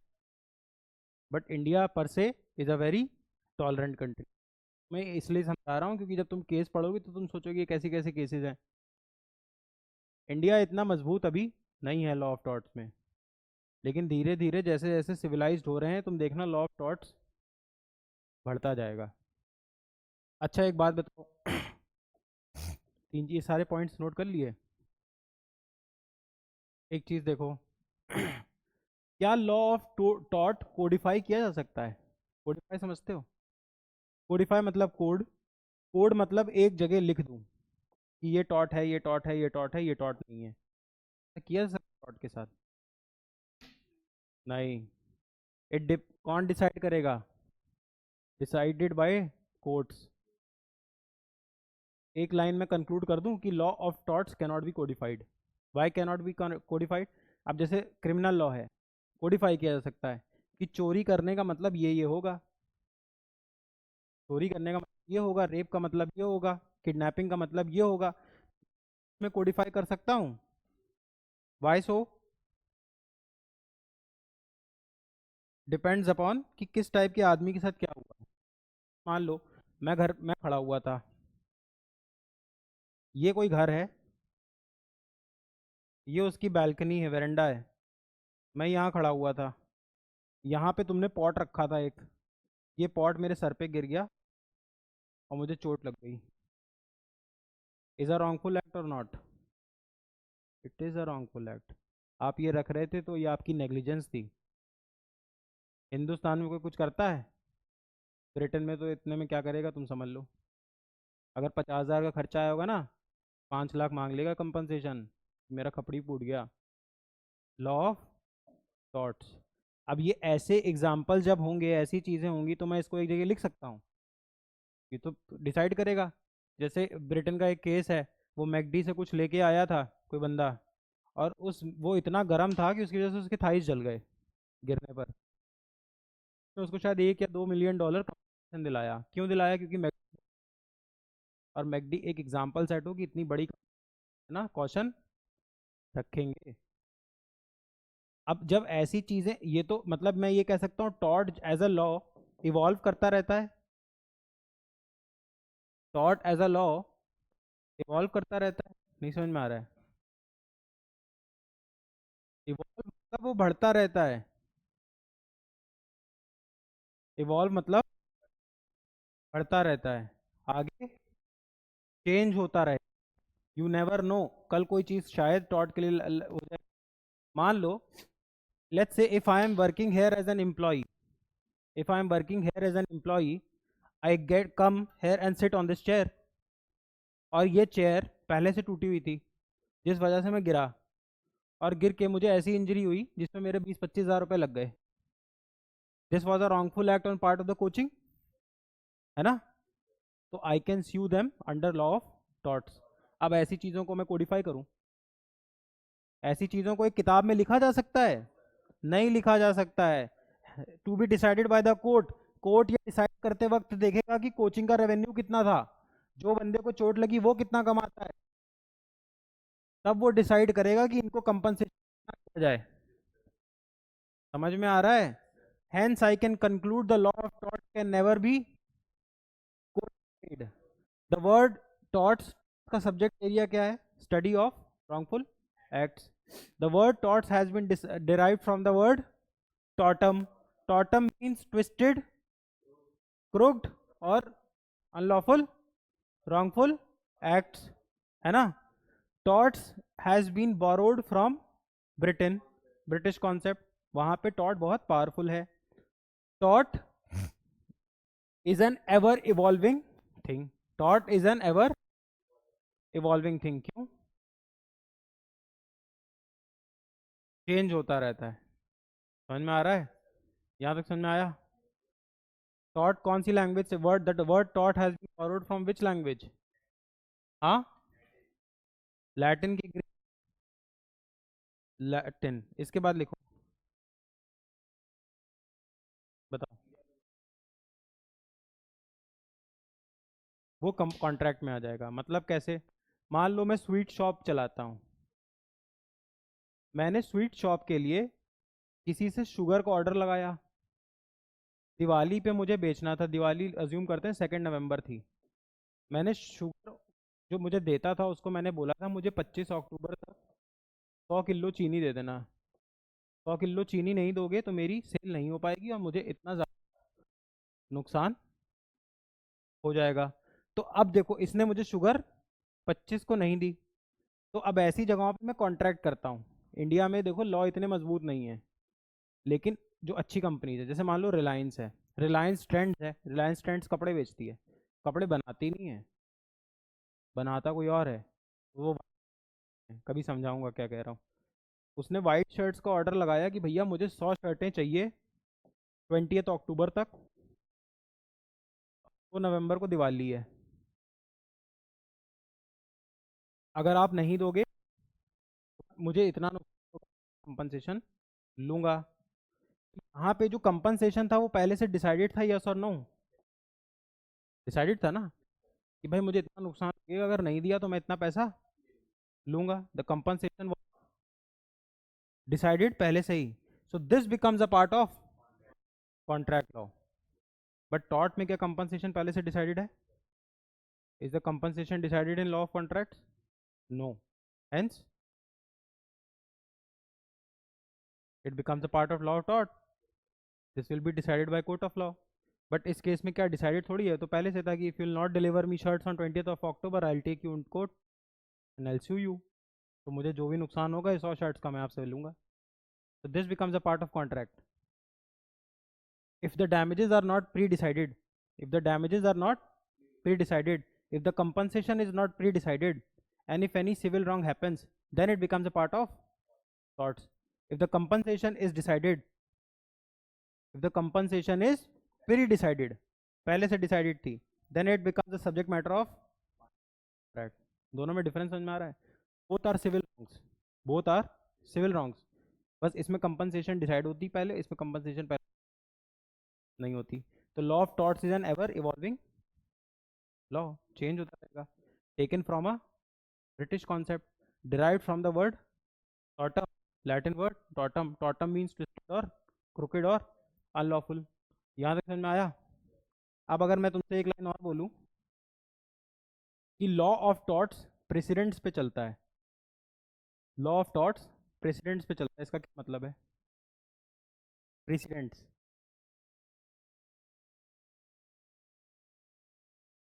लॉ ऑफ टॉर्ट्स प्रेसिडेंट्स पे चलता है। एक मिनट प्रेसिडेंट्स को गूगल करो, मैं बस 1 मिनट मार रहा हूँ, प्रेसिडेंट्स को गूगल करो।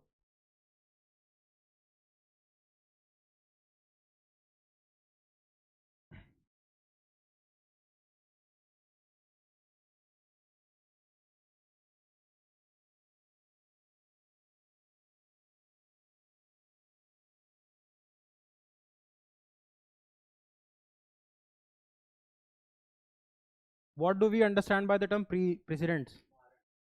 उदाहरण। और इसको यहाँ पे कैसे अप्लाई कर सकते हैं, बताओ, जल्दी बताओ।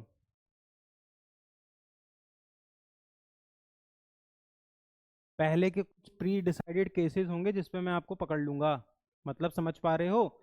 जैसे मैकडी ने तुम्हारे साथ कुछ गलत किया, मैकडी ने, आप जब मैकडी इतनी बड़ी कंपनी है कि मैकडी को बताना चाहिए था भैया इसको लैब पे मत रखना, और वो लैब पे रखने से मेरी लैब जल गई, तो उन्होंने कंपनसेशन कैसे दिलवाया? मैकडी से। तो अब यही सेम चीज़ मान लो एक नैंडोज कर दे, यही सेम चीज़ बर्गर किंग कर दे, तो स्यू हो जाएगी। उदाहरण, लॉ ऑफ टॉर्ट्स के थ्रू हम उदाहरण देने की कोशिश करते हैं कि भैया आप बना के रखो। मान लो मैं यहाँ पे एज एन एम्प्लॉय काम करूँ और इस चेयर से मुझे बैक एक हो जाए या मैं गिर जाऊं, जिसकी वजह से मान लो मेरा मान लो ये पार्ट ही पैरालाइज हो गया, कुछ ऐसा हो गया, ये गिर गया मेरे ऊपर। तो अब वो देखेंगे, मान लो मेरी साल भर की इनकम 36 लाख रुपीज़ है, अज्यूमिंग। अब उन्होंने 36 लाख रुपीस देखा कि ये आदमी 36 लाख रुपए कमाता है। अब इस आदमी को डैमेज हुआ, जिस वजह से इसकी 36 लाख रुपए कमाने की टेंडेंसी अब हो गई सीधे 8 लाख रुपए। इसको नुकसान हुआ 28 लाख का। अब 28 लाख का नुकसान वो अगले 5 साल तक क्या हो सकता है, 10 साल, 20 साल, 50 साल है। तो कोर्ट मुझे उसी हैसियत का कंपनसेशन दिलाएगा। इसीलिए law law not pre decide, depending upon the person. समझ में आ रहा है? ऑफिस बॉय पर ही गिरेगा तो उनका कंपनसेशन अलग होगा कि भैया तुम तो महीने के 10,000 रुपये कमाते हो, साल का 1.2 लाख। अगर तुम्हारी 5 साल ना कमा नहीं कमा पाओगे तो तुमको उस हिसाब से 6-7 लाख रुपए मुआवजा दिलाएंगे। इसको मुआवजा दिलाएंगे 2 करोड़ रुपए का। समझ में आ रहा है? अब जब इसको 2 करोड़ रुपए का मुआवजा दिलाओगे तो उदाहरण तो पेश करोगे। किसको उदाहरण पेश करोगे? आगे के जो सेंटर्स होंगे कि भैया ये सब लगवाओ तो ध्यान रखो। कोई डॉक्टर पेशेंट का सर्जरी करते वक्त अंदर तौलिया भूल गया,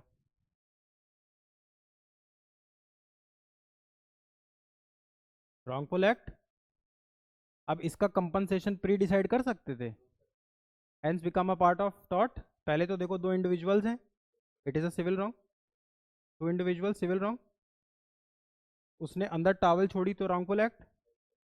रॉन्गफुल एक्ट तो becomes a part of torts. मेरा समझ में आ रहा है? was the compensation pre decided? No, hence not a contract but a tort। Taught का सब्जेक्ट स्टडी होगा।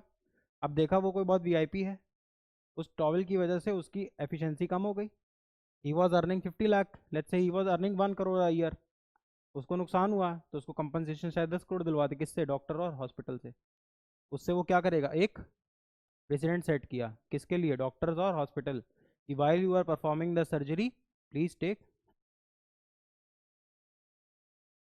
हाँ, समझ में आ रहा है टॉट है क्या का? देखो आसान है बहुत। कॉन्स्टिट्यूशन है, फिर क्रिमिनल है, कॉन्ट्रैक्ट है और टॉर्ट्स है। मिसलेनियस लॉज और करंट अफेयर की टेंशन मत करो, स्लोली चीज़ें हो जाएंगी वो। उसके लिए मैं कभी तुमसे ये नहीं बोलूँगा वो पढ़ो, करंट अफेयर अटेंड करो बस। ये सारी चीज़ें हम ख़त्म करते चलेंगे। पॉइंट समझ में आ रहा है? क्या समझ में आया अब तक? हाँ। हम्म। अब लिखो यहाँ पे ऐसे टॉट। एक मैं ये कह दूँ ये सिविल रॉन्ग है, बोलो। इसको सिविल रॉन्ग बोल दूँ? क्रिमिनल है कि सिविल है? सिविल है। डरो मत, पूछ सकते हो। पर तब से बोल तो रहा हूँ यार, सिविल रॉन्ग है ना, क्रिमिनल रॉन्ग नहीं है। दूसरा, इसमें जो डैमेजेस हैं वो कैसे हैं? अनलिक्विडेटेड। अनलिक्विडेटेड मतलब नॉट प्री डिसाइडेड। देखो मैं तुम्हें आसान भाषा में समझा दूंगा, लेकिन तुमको लैंग्वेज तो पकड़नी ही पड़ेगी। पेपर में थोड़ी आसान भाषा में बोलेगा। अनलिक्विडेटेड मतलब नॉट नॉट प्री डिसाइडेड, जो रेमेडी मिलेगी। And how is it different from other civil wrongs? How is it different from contracts?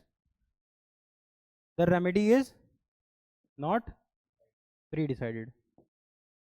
समझ में आया? बोलो, आगे चलो।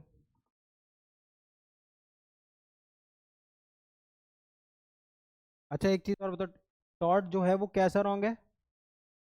Civil wrong. लिखो, a law can be civil और क्रिमिनल इन नेचर।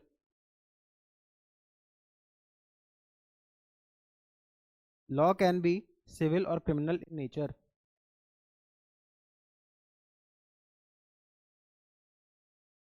सिविल और criminal. Hmm. Law can be civil और क्रिमिनल, दोनों में डिसाइड कैसे होगा? जब आप कोई क्रिमिनल रॉन्ग करते हो, जब आप कोई क्रिमिनल रॉन्ग करते हो तो आपको पनिशमेंट मिलती है। क्या मिलती है? पनिशमेंट भी मिल सकती है, पनिशमेंट के साथ कंपनसेशन भी देना पड़ सकता है। Rape, murder, dacoity, travelling in train without a ticket is a criminal wrong. You can be punish. देखा होगा तुमने, लिखा होता है इस पे 5,000 रुपये जुर्माना या 6 महीने तक की अधिकतम सजा। जिसमें भी पनिशमेंट हो या कंपनसेशन, दोनों का पार्ट इन्वॉल्व हो। Focus is on punishment. जब ऐसा कुछ रॉन्ग करो जिसमें पनिशमेंट सज़ा में मिले, जिसकी रेमेडी, रेमेडी मतलब दवाई, जिसमें आप पनिशमेंट देते हो, इट इज़ अ, जिसमें आप पनिशमेंट ना देके कंपनसेशन दिलाते हो, वो क्या होता है? Civil wrong. अब सिविल रॉन्ग में अगर कंपनसेशन पहले से प्री डिसाइडेड है तो contract, if not pre decided then torts. क्या कहते हो, समझ में आ रहा है? नहीं समझ में आ रहा है? क्या चीज़ बताओ? Law can be divided into two, civil and criminal. Criminal में जो पनिशमेंट, जो जैसे क्रिमिनल, अगर आपने कोई क्रिमिनल रॉन्ग किया, आपने कोई क्रिमिनल रॉन्ग किया, तो जो आपकी पनिशमेंट, जो आपको बदले में कोर्ट करने को वो बोलेगा, वो हो सकता है कोई पनिशमेंट दे दे कि 6 महीने की सज़ा, 14 साल की सज़ा, 7 साल की सज़ा, जेल कटवा देगी। ठीक। ऐसे रॉन्ग्स जिसमें जेल ना हो कि कंपनसेशन दिलाया जाए कि भैया इन्होंने 200 शर्ट देने का वादा किया, इन्होंने 200 शर्ट नहीं दी, तो अब इनको 200 शर्ट के हिसाब से पैसा दो। वो कैसे रॉन्ग होते हैं? Civil wrong. अब अगर उस रॉन्ग में पहले से डिसाइड हो कि गलती करोगे तो इतना पैसा देना पड़ेगा, वो कॉन्ट्रैक्ट का पार्ट बन जाएंगे। जिसमें ये चीज़ पहले से डिसाइड नहीं होगी, वो टॉर्ट का पार्ट बन जाएंगे। समझ में आया? चलो आगे लिखो, आगे लिखो। कंपनसेशन लिख लिया, डैमेजेस? हाँ। एग्जाम्पल लिखो। पनिशमेंट फॉर रेप,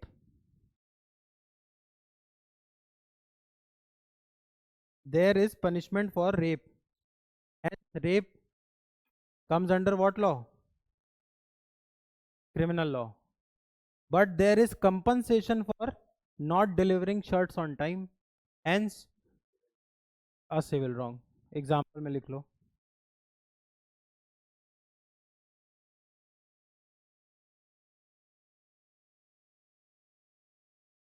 समझ में आ रहा है? Rape comes under criminal law. Why? There is punishment for it, है ना? While it will, but compensation। समझ में आ रहा है? आगे अगला पॉइंट लिखो।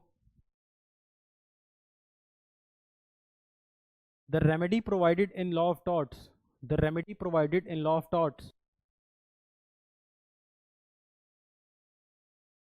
the remedy provided in law of torts is unliquidated, unliquidated damages। मतलब बताओ, अभी तो तब से यही तो सिर्फ समझा रहा हूँ। The remedy provided in law of torts is unliquidated damages, मतलब the damages are not pre decided, पहले से पता नहीं होगा। अरे मेरे सर पे तुम्हारे यहाँ गमला रखा था, मेरे सर पे गिरा ये पॉट, मुझे पहले से कैसे पता होगा इस सज़ा के कितने पैसे मिलेंगे? मतलब अगर मेरे सर पे गिरेगा तो कोर्ट क्या देगा? कोर्ट देखेगा ना कि इसमें नेग्लिजेंस कितना था। वो अगर ये देखेगा कि नहीं भाई इन्होंने तो पूरा प्रोटेक्शन कर रखा था, उसके बाद भी गिर गया, है ना? या मान लो उन्होंने पूरा प्रोटेक्शन करा रखा था पॉट में, लेकिन आंधी एक्सट्रीमली बहुत ज़्यादा तेज़ आ गई, नॉर्मल से बहुत तेज़, तब गिर गया तो कंपनसेशन अलग होगा। किसी बच्चे से गिर गया तो कंपनसेशन अलग होगा, अडल्ट से गिर गया तो कंपनसेशन अलग होगा। डिपेंड करेगा ना यहाँ अमाउंट ऑफ नेग्लिजेंस कितना था। नहीं समझ में आ रहा है? भाई यहाँ पे डिपेंड करेगा ना आपने कॉशन कितना ले रखा था। ये तुम इसके लिए वीडियो देखोगे, मैं उस टाइप का टीचर नहीं हूँ कि तुमको 4 बार बताऊँ। तुम इसको एरोगेंस समझो जो समझो। मैं पढ़ाता बहुत मन से हूँ और पढ़ाता बहुत दम से हूँ। तुमको मैं 4 बार ये चीज़ समझा चुका हूँ, तुमको समझ नहीं आ रही अनलिक्विडेटेड डैमेजेस क्या है? तो मुझको वो मत समझो कि I am doing this out of hobby. समझ में आ रहा है? कितनी बार तुमको समझाया, तुमको नहीं समझ में आ रहा, तुम सो जाओगे बीच में, तो तुम एक्सपेक्ट करो 4 बार समझाऊं? तो I am not one of those people, है ना? Howsoever arrogant I might sound, भाई I am very good at heart. मैं कोशिश करता हूँ, लेकिन तुम सो रहे हो इसलिए तुम्हें समझ नहीं आ रहा है। क्या नहीं समझ में आ रहा है इसमें बताओ? तुम सोओगे उसकी थोड़ी मैं गारंटी ले रहा हूँ, और बाकी उस टाइप के टीचर्स बहुत होंगे। जो तुमको 4 बार समझाएंगे, but I am not one of those भाई। मैं तुम बताओ, you tell me Sujal, were you able to understand everything? मतलब you are sleeping in class? क्या नहीं समझ में आया इसमें? पहले बताओ आर का मतलब क्या है? आर का मतलब क्या है? हम्म। ऐसे नहीं एग्जाम निकलेगा कि तुम सोचो 5 5 बार पढ़ूंगा तो उससे निकल जाएगा, नहीं निकलेगा। तुमने तो पहले पढ़ा है ना। कंसेप्चुअली क्लियर रहो। ये कौन बताता है तुमको लिक्विडेटेड डैमेजेस, अनलिक्विडेटेड डैमेजेस? पता ही नहीं होता टीचर्स को। बड़ा एस और छोटा एस पता ही नहीं होता उनको। वो पॉकीमॉन वाले टीचर्स हैं भाई। I am a practising advocate. समझ में आ रहा है? हम तुमको प्रैक्टिकली बता रहे हैं, तुमको 4 बार ये चीज़ समझा चुके हैं। तुमको इसमें क्या नहीं समझ में आ रहा, बताओ मुझे। बताओ बताओ। तो जब पूछोगे तभी तो समझ में आएगा। क्या नहीं समझ में आया इसमें? बताओ बताओ। जैसे तुमने बोला कि वो नहीं समझ में आया, क्या? हम्म। बताओ। मैं तुमको थोड़ा हार्श लगूंगा, लेकिन तुम 2 4 साल बाद समझोगे कि वही तरीका होता है। क्या नहीं समझ में आया?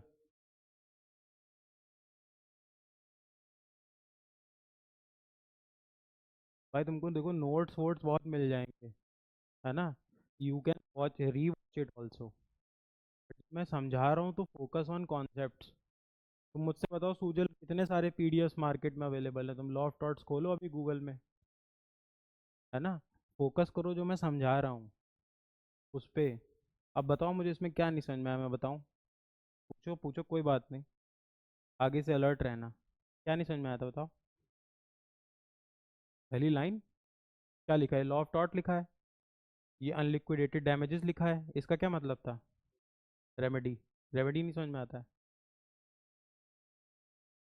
अरे लॉ ऑफ टॉट में जो रेमेडी मिलती है, जब आपके साथ कुछ गलत हुआ तो आपको बदले में दवाई मिलेगी, तो रेमेडी उसको बोलते हैं।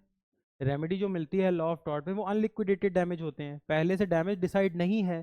पहले से डैमेज डिसाइड नहीं है मतलब प्री डिसाइडेड नहीं है। उसका एग्जांपल दिया ना, पॉट। तुम्हारे सर पे पॉट गिर गया, तो ये देखना पड़ेगा ना, ये पॉट जो गिरा है वो किस अमाउंट ऑफ नेग्लिजेंस से गिरा है। पता चला तुमने रखा ही ऐसे था कि किसी की खोपड़ी पे गिर जाएगा, सरकार ज्यादा कंपनसेशन दिलवाएगी। अब अगर तुमने उसके अराउंड वो देखा होगा, वो लोहे का वो रहता है फ्रेमिंग, फ्रेमिंग करा रखी थी तब गिरा, तो कंपनसेशन कम हो जाएगा। अब ये चीज फ्रेम्ड थी, लेकिन आंधी तूफान इतना जोर आया कि तब भी गिर गई, तो कंपनसेशन क्यों दिलाएगी? समझ में आ रहा है? नहीं समझ में आ रहा, बताओ। पक्का ना? अब जैसे मान लो भाई कॉन्सर्ट हुआ, दिलजीत दोसांझ का लखनऊ में कॉन्सर्ट हुआ। कॉन्सर्ट में कोई ऐसी एक्टिविटी हो गई जिस वजह से जो कॉन्सर्ट कराने वाली अथॉरिटी थी, उन्होंने यहाँ पे एक होर्डिंग लगा रखी थी, है ना। Hoarding hoarding, board. यहाँ दिलजीत जी की फोटो लगी थी, यहाँ स्पॉन्सर्स लिखे थे। अब यहाँ पे पब्लिक खड़ी थी, अब ये होर्डिंग गिर गई इनके ऊपर, तो कंपनसेशन ये मांगेंगे किससे? कॉन्सर्ट जो करा रहा होगा। अब दिलजीत जी खुद प्रोड्यूसर हो शायद, या कोई फर्म करा रही होगी, इनको अपना पैसा मिल जाता होगा कि कॉन्सर्ट करो, इतना पैसा लो जाओ। या हो सकता है ये प्रॉफिट लॉस पे काम करता हो, कि नहीं, I perform the concert, I be the producer. Loss होगा तो मेरा, प्रॉफिट होगा तो मेरा, है ना। तो अभी कंपनसेशन मांगने जाएंगे कोर्ट में। इसमें मैं पहले से कैसे डिसाइड कर दूं क्या कंपनसेशन मिलेगा? हो सकता है ये कोई नॉर्मल आदमी हो, कोर्ट सारी चीज़ें कंसिडर करेगा। हो सकता है कोई बहुत वीआईपी हो, तो कोर्ट उस हिसाब से कंपनसेशन देगी ना।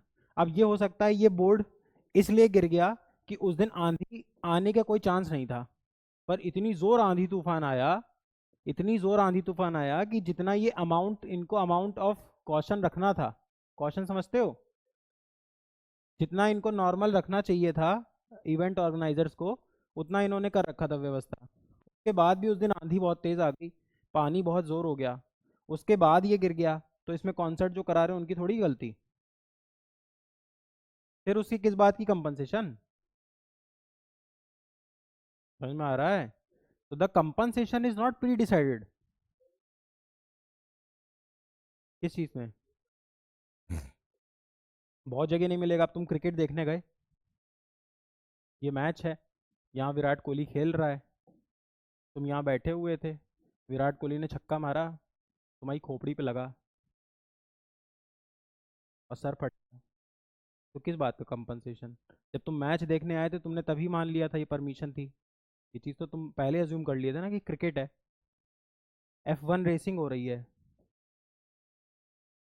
आप यहाँ से रेसिंग देख रहे हैं, रेसिंग हुई, ये आपके पास आ गया, भिड़ गया, किस बात का compensation? The moment you bought this ticket आपने पहले अग्री कर लिया था कि ये सब चीज़ें तो होंगी। समझ में आ रहा है? No compensation in this. जो कर देगी, कंपनसेशन किस बात का? तुमने टिकट लिया था ना उस चीज़ के लिए। लेकिन अब समझो, दिलजीत दोसांझ के यहाँ देखने आया था तो मैंने इस चीज़ का नहीं लिया था टिकट कि मेरे सर पे होर्डिंग गिर जाएगी। मैंने इसको डांस करने के लिए दिया था, गाना गाने के लिए पैसा दिया था। होर्डिंग अगर नॉर्मली गिरी तब तो कंपनसेशन देंगे, बट अगर उस दिन आंधी पानी तूफान हो गया और उसके बाद गिर गई तो इनकी क्या गलती? महाकुंभ।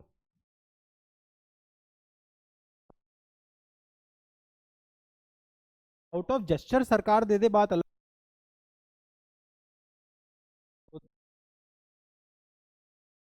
लेकिन द सरकार इज नॉट बाउंड। समझ में आ रहा है? इसीलिए तो देखो, दिलजीत दोसांझ जैसे लोगों के जब कॉन्सर्ट होते हैं तो पुलिस लगती है। प्राइवेट है ये, पुलिस क्यों गई वहां पे? दिलजीत दोसांझ देता है क्या सैलरी कांस्टेबल को, या एसआई को, या आईपीएस को? जो वहाँ पुलिस पहुंचती है, इतने रैंक्स के ऑफिसर्स पहुंचते हैं, इतने रैंक्स के पुलिस पहुंचती है, दिलजीत दोसांझ सैलरी दे रहा है क्या उनको? तो ये क्यों पहुंच रही है? सिक्योरिटी। समझ में आ रहा है? पक्का? The compensation in law of torts is not pre decided, that is why it is torts. नहीं तो फिर कॉन्ट्रैक्ट में ही पढ़ लेते। अलग अलग है तो कुछ वजह है ना, ये लोगों को नहीं मालूम होता है। द डैमेजेस आर अनलिक्विडेटेड, बोलो। हम्म। हम्म। वो उसने आउट ऑफ जेस्चर दिया अल्लू अर्जुन ने, क्योंकि उस खुद खुद की एक ब्रांड वैल्यू भी होती है ना। अरे भाई, अगर मैंने 25 लाख रुपए, देखो, no offence to Allu Arjun, but मैंने अगर 25 लाख रुपए अपने फैन को दे भी दिए तो मेरे फैंस में एक ना, कि Allu Arjun is so caring, और फेम हो गया। 25 लाख दिया, 2 करोड़ का थम्स अप से ऐड भी ले लिया। But Allu Arjun was not bound, because आप जब उधर आए थे भीड़ में तो मैंने नहीं बुलाया था।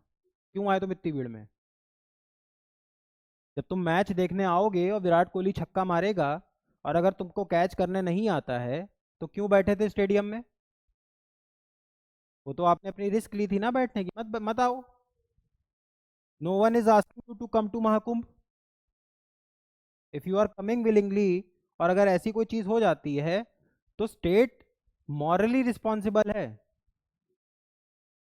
लेकिन आप स्टेट को उस पर बहुत ज्यादा नहीं पकड़ सकते। तो मेरी बात समझो, अरे भाई 2 करोड़ लोग आ रहे हैं नहाने, अब उसमें 30-40 अगर देखो डेथ हो गई, तो एथिकल थोड़ा लीगली समझो। तो स्टेट इसमें क्या करेगा? वो अपना प्रिकॉशन ले रहा था, अब उस अपने वोट बैंक के लिए भले वो इनको पैसा दे दे। The moment you entered into Mahakumbh, आपने कंसेंट दे दी थी इस चीज की कि ये हो सकता है मेरे साथ। पैराग्लाइडिंग,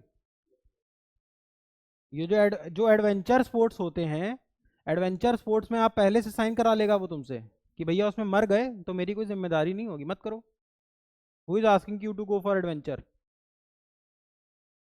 समझ में आ रहा है? अभी हम डिफेंसेस भी पढ़ेंगे, तुमको समझ में आएगा। इतना आसान भी नहीं है कि तुम लॉ ऑफ टॉर्ट्स में गए और किसी को भी लपेट लिया। समझ में आ रहा है? जैसे कोई शॉप थी, शॉप के नीचे तुम खड़े हुए थे,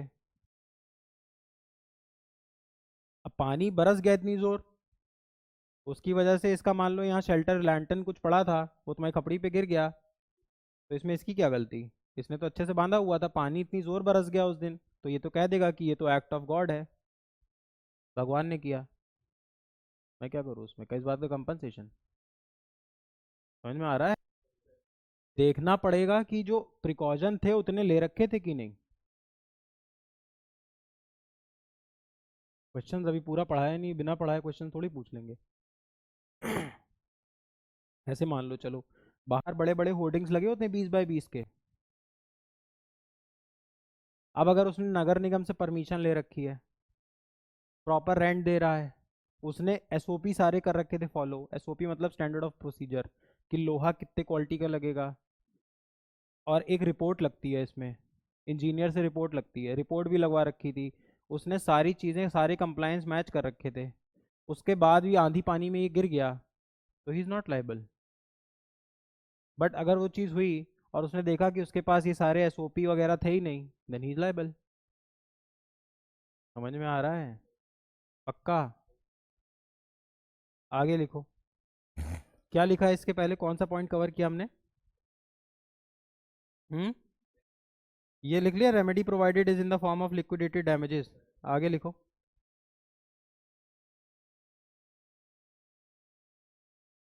इसमें एग्जाम्पल लिखो। Example, a flower pot fell from my balcony।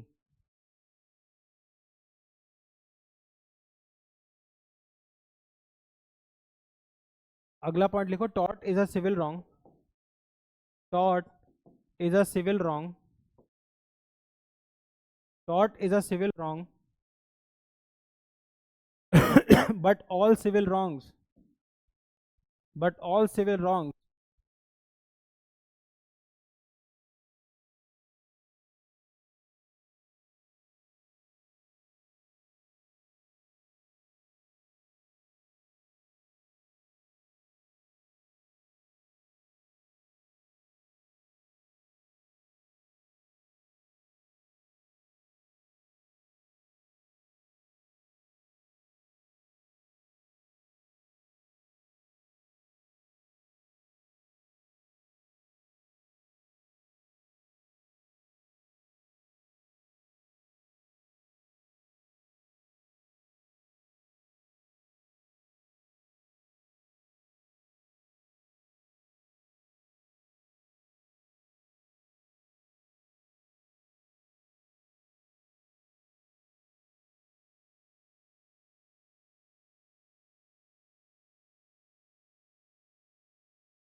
Question read करने में।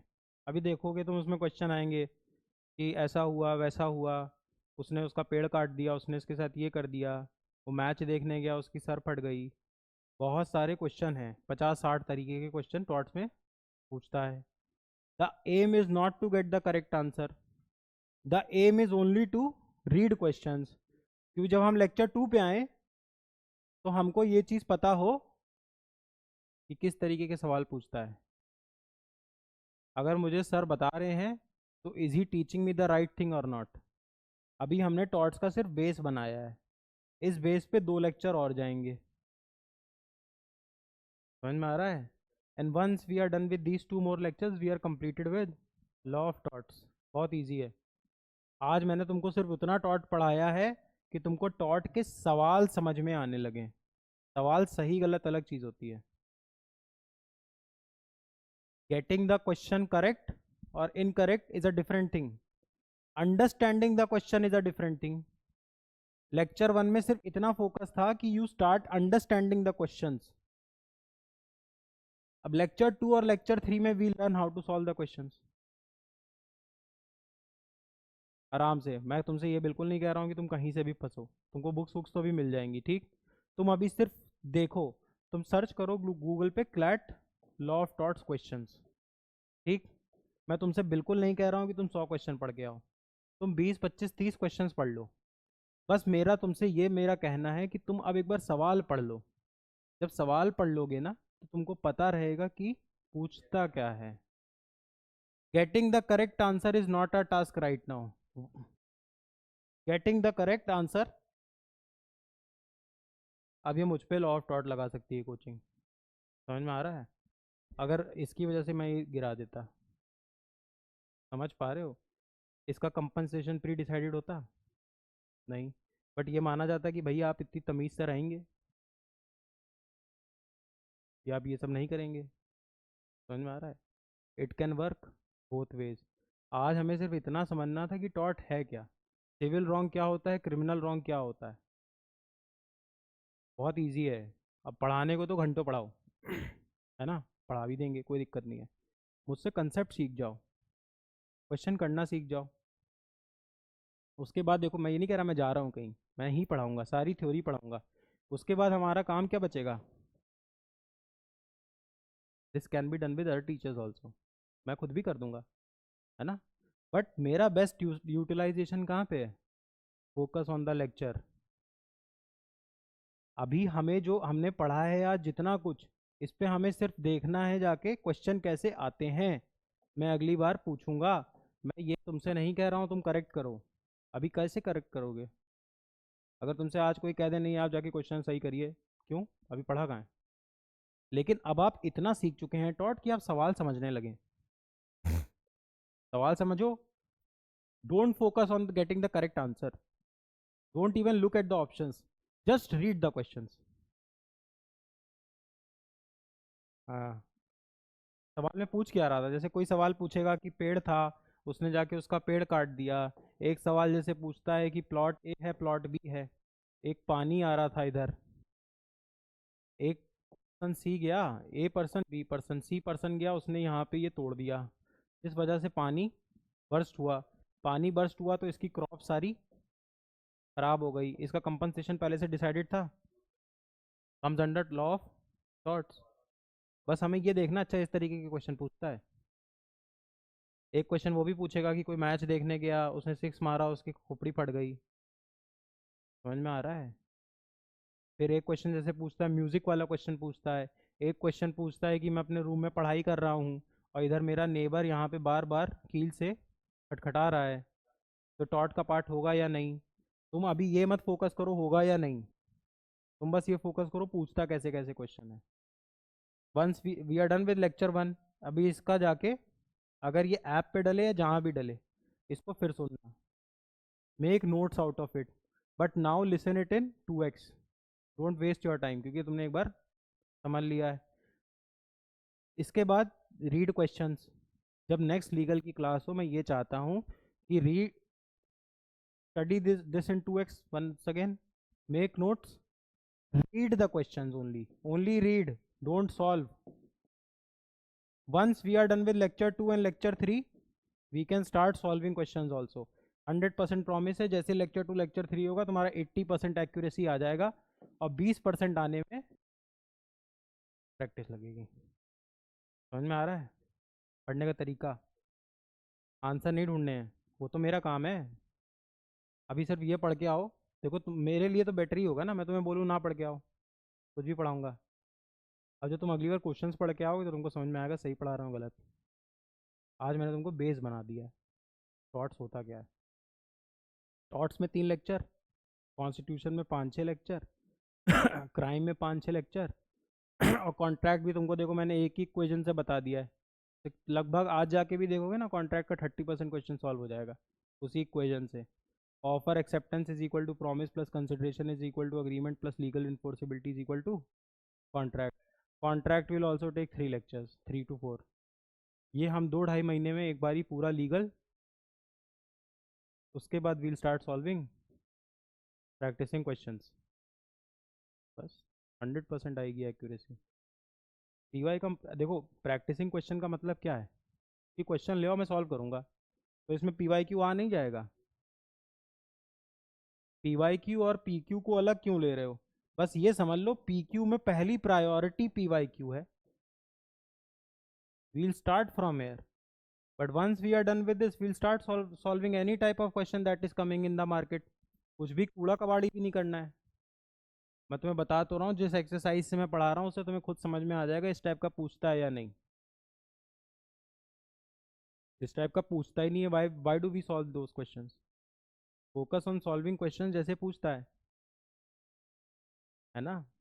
बहुत मुश्किल नहीं है। तुम 50 तरीके की किताबों से पढ़ोगे, जितना मैंने तुमको आज सिखाया है उतना तुम 50 तरीके की किताबों से पढ़ोगे, तुम्हारी खपड़ी दर्द होगी। शॉर्ट टर्म क्या लिखा है, सिविल रॉन्ग क्या होता है। अब तुम इतना अभी कहाँ से समझोगे अनलिक्विडेटेड डैमेजेस और लिक्विडेटेड डैमेजेस में डिफरेंस? ये तो छोटी छोटी चीज़ है ना, कैप्स लॉक एस और स्मॉल एस क्या समझोगे? है ना। उनको आता ही नहीं होता है, वो सब प्योर टीचर्स है ना। टीचर्स भी क्या है वो, मतलब ठीक है लेकिन उनको खुद नहीं पता होता यार। उसमें उनकी कोई गलती नहीं है। I meet a lot of teachers, उनको खुद नहीं ये सब चीज़ें पता होती हैं, लिक्विडेटेड अनलिक्विडेटेड थोड़ा बहुत वो बस वही जो किताब होती है मार्केट में रूटीन मटेरियल उसी को पीडीएफ से बताते रहते हैं। You don't have to think like that. हमें तो मैथ की तरह लॉ पढ़ना है, और जहाँ एक्सेप्शन आएगा वहाँ बता देंगे एक्सेप्शन है। क्योंकि देखो लॉ को बिल्कुल मैथ भी नहीं बना सकते ना, क्योंकि देखो क्या एवर इवॉल्विंग है। आज मैं तुमसे बोलूँ ये टॉट का पार्ट नहीं है, कल कोई जज बोल देगा हाँ ये टॉट का पार्ट है। Ever evolving, depends upon the जजेस, कल को कोई लॉ बना दे, है ना। बिल्कुल हो सकता है ना। ठीक है, यहाँ तक समझ में आया। इसको 2x पे एक बारी देखेंगे, 2x पे देखने के बाद उसके नोट्स बना लेंगे, नोट्स के बाद उतना रिवाइज करेंगे। And the day we have our second torts का क्लास, उस तक हमारी सिर्फ इतनी ड्यूटी होगी कि once we are through to the questions, question पढ़े हैं आंसर नहीं। और उस पर जोर भी मत लगाना, मेरे पे भरोसा रखो। अब इसमें कुछ लोग ये सोचेंगे कि हम ज़्यादा क्वेश्चन सॉल्व कर लें, ठीक है उसने 50 कर लिए, तुम 0 सॉल्व करना। वो 50 सॉल्व कर ले और हो सकता है उनके 40 हो, तुम 0 सॉल्व करना। लेकिन तुम 100 क्वेश्चन पढ़ने पे ध्यान देना। जैसे ही हमारे 2 क्लास और होंगे, मैं तुम्हें प्रॉमिस कर रहा हूँ तुम इस वाले आदमी से आगे आ जाओगे। बस तुम क्वेश्चन पढ़ो कि क्वेश्चन में लिखा क्या था। समझ में आ रहा है?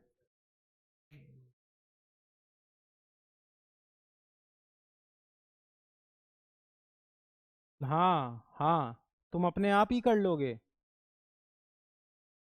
मैं अपनी रिस्पॉन्सिबिलिटी से नहीं भाग रहा हूँ, पर मुझे तो तुम्हें उस तरीके से तैयार करना है, एग्ज़ाम देने तो तुम्हें अकेले जाना है ना। हैंड होल्डिंग नहीं करनी है। मैं तुमको कंसेप्चुअली सिखा रहा हूँ, कंसेप्चुअली सीखते चलो। अब जैसे तुम क्वेश्चंस को अपनी लैंग्वेज में लिखोगे अगर, तो तुमको आइडिया लगेगा क्या पूछा था। जब मैं थ्योरी पढ़ाऊंगा तो तुम अपने मन में उस क्वेश्चन में अप्लाई करोगे। मैं ये नहीं कह रहा हूँ तुम्हारे 100 में 100 सही होंगे, बट 100% तुम 70-80 सॉल्व कर ले जाओगे। ये 20 क्वेश्चन जो बचेंगे, तो हमारे पास आगे भी तो टाइम है भाई, कल ही थोड़ी एग्ज़ाम दे देना है। हाँ, नहीं तो तुम देखोगे बहुत लोग होता है एक लेक्चर में सिर्फ यही समझाता रहता है व्हाट इज टॉट्स। तुम देखना जाके, हाँ वो व्हाट इज टॉट्स ही चलता रहेगा। टॉटम टॉटम, वो पूछता ही नहीं एग्जाम में। ठीक, watch it in 2x, read a lot of questions, don't solve. ना उसके आंसर को ढूंढने की कोशिश करना, ना 30 मार्क कहाँ बनना, क्योंकि कुछ क्वेश्चन सॉल्व भी कर लोगे अब। 100% सॉल्व होंगे आज questions, but we don't have to focus on solving, we have to focus on reading the type of questions that are frequently asked. Once we are done with this, फिर 2 lecture और लगेंगे thoughts के। Now start solving questions, खत्म हो जाएगा 1 minute के अंदर, क्योंकि हम 3 रीडिंग में पढ़ जाएंगे ना। अभी हम एक बार क्वेश्चन पढ़ेंगे, फिर जब हम 2 लेक्चर पढ़ने के बाद फिर पढ़ेंगे ना, सॉल्व करेंगे, तो हम लेक्चर्स में ही आंसर ढूंढ लेंगे, तुम अपने आप ढूंढ रहे होगे। जब मैं तुम्हें पढ़ा रहा हूँ थ्योरी, तो तुमको ध्यान आएगा, अच्छा वो क्वेश्चन पढ़ा था, अच्छा उसमें ये लगेगा। समझ में आ रहा है? 100% एक्यूरेसी रीच अभी नहीं होगी, but after 2 lectures 80% accuracy will be reached.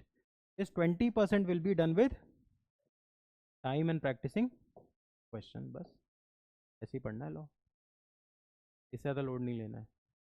अब इसको किसी रैंडम किताब से पढ़ने मत लगना, किसी से भी कोई किताब पढ़ने की, इसमें क्या, इसमें किताब पढ़ने की ज़रूरत है?